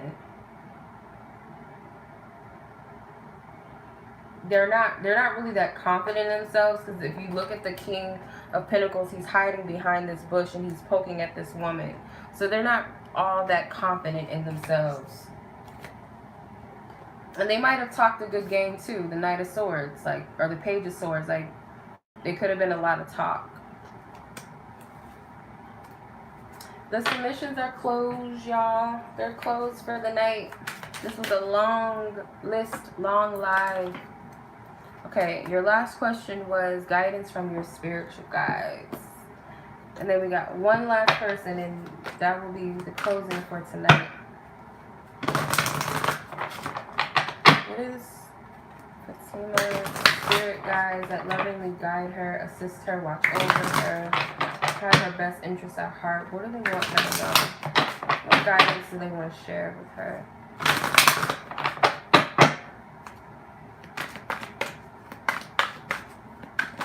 Ooh. Okay. Mother of life, nourishment of the golden grain mother. So this is, to me, is like, you're ready to take flight. Like, this is time for you to come out. I got this energy for a lot of people, and I believe this card came out for someone. I think it was Dezarae that had this card come out. Then you have the Ankh. So this also represents divine protection. I feel your divine feminine energy, like, you're being protected from a lot of things, like people, situations that don't serve you. And I feel like you have the key to open yourself up in a new way, in a new life. Like, it's time for you. It's time to come out of this energy. I get, like, with this looks like a serpent or something. Like on the holograph, whatever. I can't pronounce it. You know what I mean. The ancient scrolls, basically. I feel like you're being protected from a lot of bullshit. That's what I'm getting.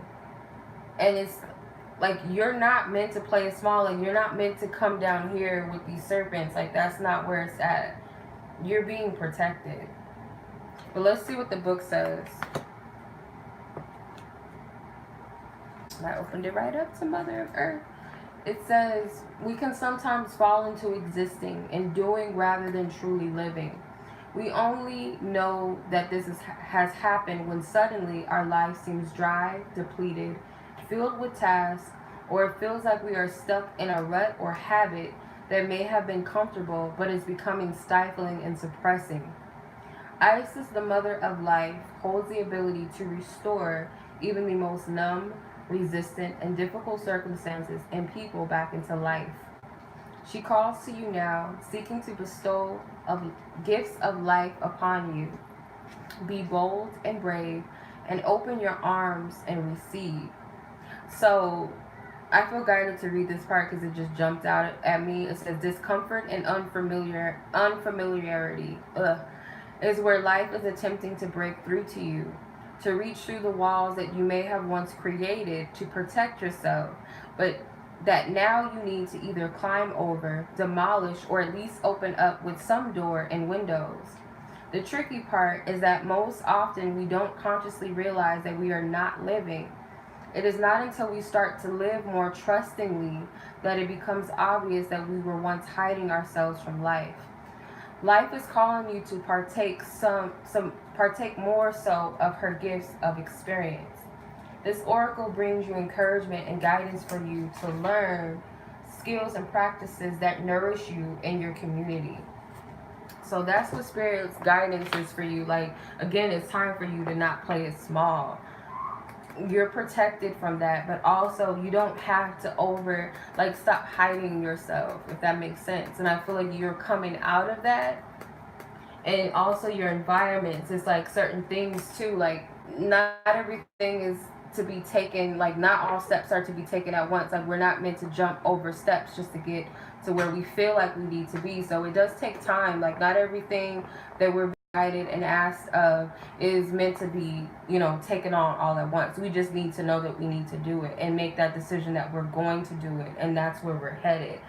And that's our dedication, that's our commitment to ourselves and to our spiritual team, and that we will follow our divine guidance when guided to. We don't have to force or control anything. So that's what your spirit guides want you to know. Your spiritual team wants you to know. I hope that resonated. Both readings. I hope that both readings resonated. Okay. And then the rest of you guys, if you don't see your name on the timestamp, I will put you guys up after this live. Because I put some of them up, like I said before, only because I took a break. So I just took the time out to put the timestamps I already had down. And then I jumped back in again. So, okay.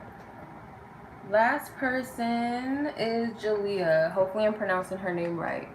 20248.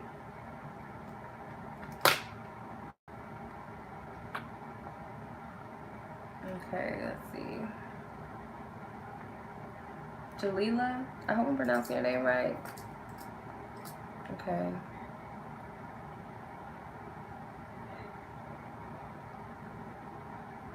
Your first question, you wanted clarity about a specific connection with someone. Let's see. Divine Spirit, what do you want her to know about the specific connection that she has in mind? What do you want her to know? What do you want her to know, Divine Spirit? What's most important and relevant for her to know that's of her highest good and all parties involved highest good? What is it that she needs to know about this connection? Thank you.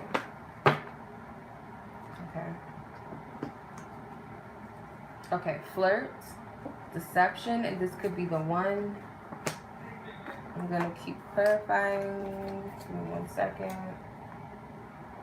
What is this energy, Divine Spirit? What is this energy? Karmic tie, unfinished business and lessons. Communication, expect a call, text, email, letter, or meet up. New romantic prospects, new beginnings in love, with new love. And healing, growth, lessons, and reflection. So the word lessons came out twice. When I made these cards, I was just channeling. I just put whatever came to me. So I didn't know that these two cards say lessons, but it is what it is. I feel like what this person is teaching you, like, this person may be helping you to come out of your shell a little bit, to stop hiding yourself. Okay, could also be teaching you to trust your discernment when it comes to people. Because when you're questioning, is this person it? Is this person the one? Is this guy it? Well, maybe this one is it. Like, you kind of have to go through those experiences to really know what it is that you're really seeking, what it is that you really want. You have to go through the relationships maybe that are not for you or not of your highest good in order to see the one that is meant for you. So this situation is definitely helping you. It's definitely healing you. So this is about growth lessons and releasing things that don't serve you. And that's what this connection is doing. Whether you guys are connecting on a balanced or reciprocal rapport, or if this is happening on a spiritual level, because there is a karmic tie with this person. So if you believe in karmic relationships or past life connections, I feel like this is one of those things that this person is meant to help you, and maybe you with them, because this says unfinished business. So it may be unfinished business from past lifetimes, but when I read that, I picked more so of unfinished business that you may have with other connections that you're still healing. And not just romantic connections. This could be family or friendships and things like that that you might still be healing from. And you have communication. So I feel like there's something about communication that Spirit's telling you to open up to, you and this person. Because I get like you haven't fully, like, you're not really giving much to this person, or maybe you don't know a lot about them, but Spirit may be saying you haven't really given yourself the opportunity to put yourself out there. But Spirit is saying that there will be new beginnings in your love life, new energies, new prospects. Like, this person may not be the only one in your scope, or the one person that may be someone worth getting to know. Not to say that this person is not worthy, but it's saying that this person may not be vibrationally a match for you on a romantic level. You know what I mean? So I feel like that's what Spirit wants to say about this person. Let me see. What was the top card and what was the bottom card? You're welcome, Tima. Very soon is in... Well, it's not in reverse. I don't do reverses. And plus my deck is upside down. So very soon, clearly decide what you want so that it comes to you now. And finances and career. Financial issues are a factor in your love life right now. So Spirit may be saying, like, make a clear decision about what you want in your love life. Like, don't distract yourself with other things or try to ignore your needs and your wants. Like, really tap into the essence of the type of counterpart or connection that you're seeking at this time in your life. Are you looking for someone to just date? Are you looking for someone maybe, you know, just for companionship purposes, communication, sex? Are you looking for the one? And if so, what does that entail? What is it that you really want? I feel like that's what they want you to think about. So when it comes to the other party, let's see. You said, how does this person feel about you? Your questions are not slow. If that's something you need to know, then it's something you need to know, or you want to know. It is what it is. Okay, so how does this other person feel? I'm going to use tarot. How does this person feel, Divine Spirit? How does this... Ooh, shit. My whole deck tried to fall apart now. Come on now. You can't have that. How does this person feel? How does this feel? How do they feel? Thank you. I'm sorry if it's glitching. 9 of Wands.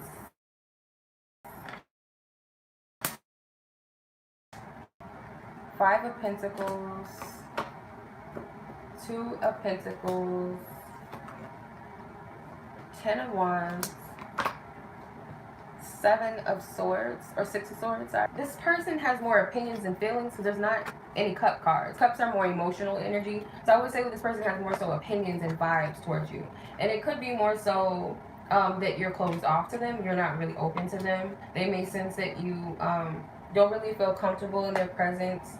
They may feel like you're a little bit imbalance with your emotions. Maybe they don't know how you feel about them because you give them mixed energy, mixed signals, I feel. So this person could also be a little bit guarded when it comes to you as well, because they can't really read you. The Six of Swords is, I feel like they want some clarity about like where you stand. They don't really feel clear about that. Let me see what the Romance Angels like. Divine Spirit, clarify these cards. Clarify these cards. Thank you. Deception. Yeah, like it's the same card, that it's kind of the same energy that I got from the other person's spread. Is like you may not be completely giving and sharing of yourself. You could be hiding yourself a lot. You know, this person doesn't really have a real grasp on who you are, or whether they just want to get to know you more, and for whatever reason it's a restriction. They may not have any feelings because they don't know too much about you on an emotional level to say, well, I feel this. It's more so an opinion, if anything. Because like I said, you have a lot of wands, the 9 and the 10 of wands. You have the 5 of pentacles, 2 of pentacles, so 2 earth energies, 2 fire energies, and 1 air energy. So no water. So yeah, this person doesn't really know how to read you. They don't really feel safe to open up because in some way maybe you're projecting the same, that you don't feel open to them, or you don't feel safe to open up to this person. Could also be some fears of rejection with the 5 of pentacles. But yeah, that's what I'm seeing. So I wouldn't say that this is a bad thing. It's just this person just really doesn't really know you on a deep level, maybe in a way that they would like to, or it's just some sort of block with that. So yes, everyone, that was the readings. That was the readings for tonight. I hope everyone enjoyed this, even if you were just watching, maybe hopefully to get some clarity of your own from other people's readings, because that happens sometimes. Like, that's possible. You can. Spirit can speak to you through others. You know, we're connected in some way, shape, or form. So I do believe that. And yeah, I will put the rest of the timestamps up. If you guys would like to participate, I do this every Friday unless I post otherwise. I usually do this every Friday. I open submissions up every Thursday and leave them up at a certain time. Sometimes I do leave them open during the live. Just depends on how full my list is, because I really don't like taking on too many people, because that's a lot of energy. As y'all can see, I've been on here for 3 hours. I'm a beast. I don't know how I did it. I don't know how people just read consistently. Like, that's just too much. So, but yeah. If you guys want to participate next week, happy hours are my half price readings. I do this because my regular readings, my regular one price readings, they're typically 11.11 now. So it's more than half price what you're getting. So if you guys want to participate, you guys can submit every Thursday. If you guys follow me on Instagram, I usually post when the submissions open up. And then on Fridays on YouTube, I usually post about it. So stay tuned, you guys. Timestamps will always be available. You don't have to be on the live to watch it. During the live to watch a reading, you can come back later if you want to, if you missed it, or you want to watch it again, because I leave the lives up so you guys can watch it whenever you feel led to. And that is pretty much it, y'all. I appreciate everybody. I hope you guys have a good weekend. And I'll catch you whenever I post another video. Be blessed. Be safe if y'all going out this weekend, going out tonight. And I'll catch you guys soon. Peace.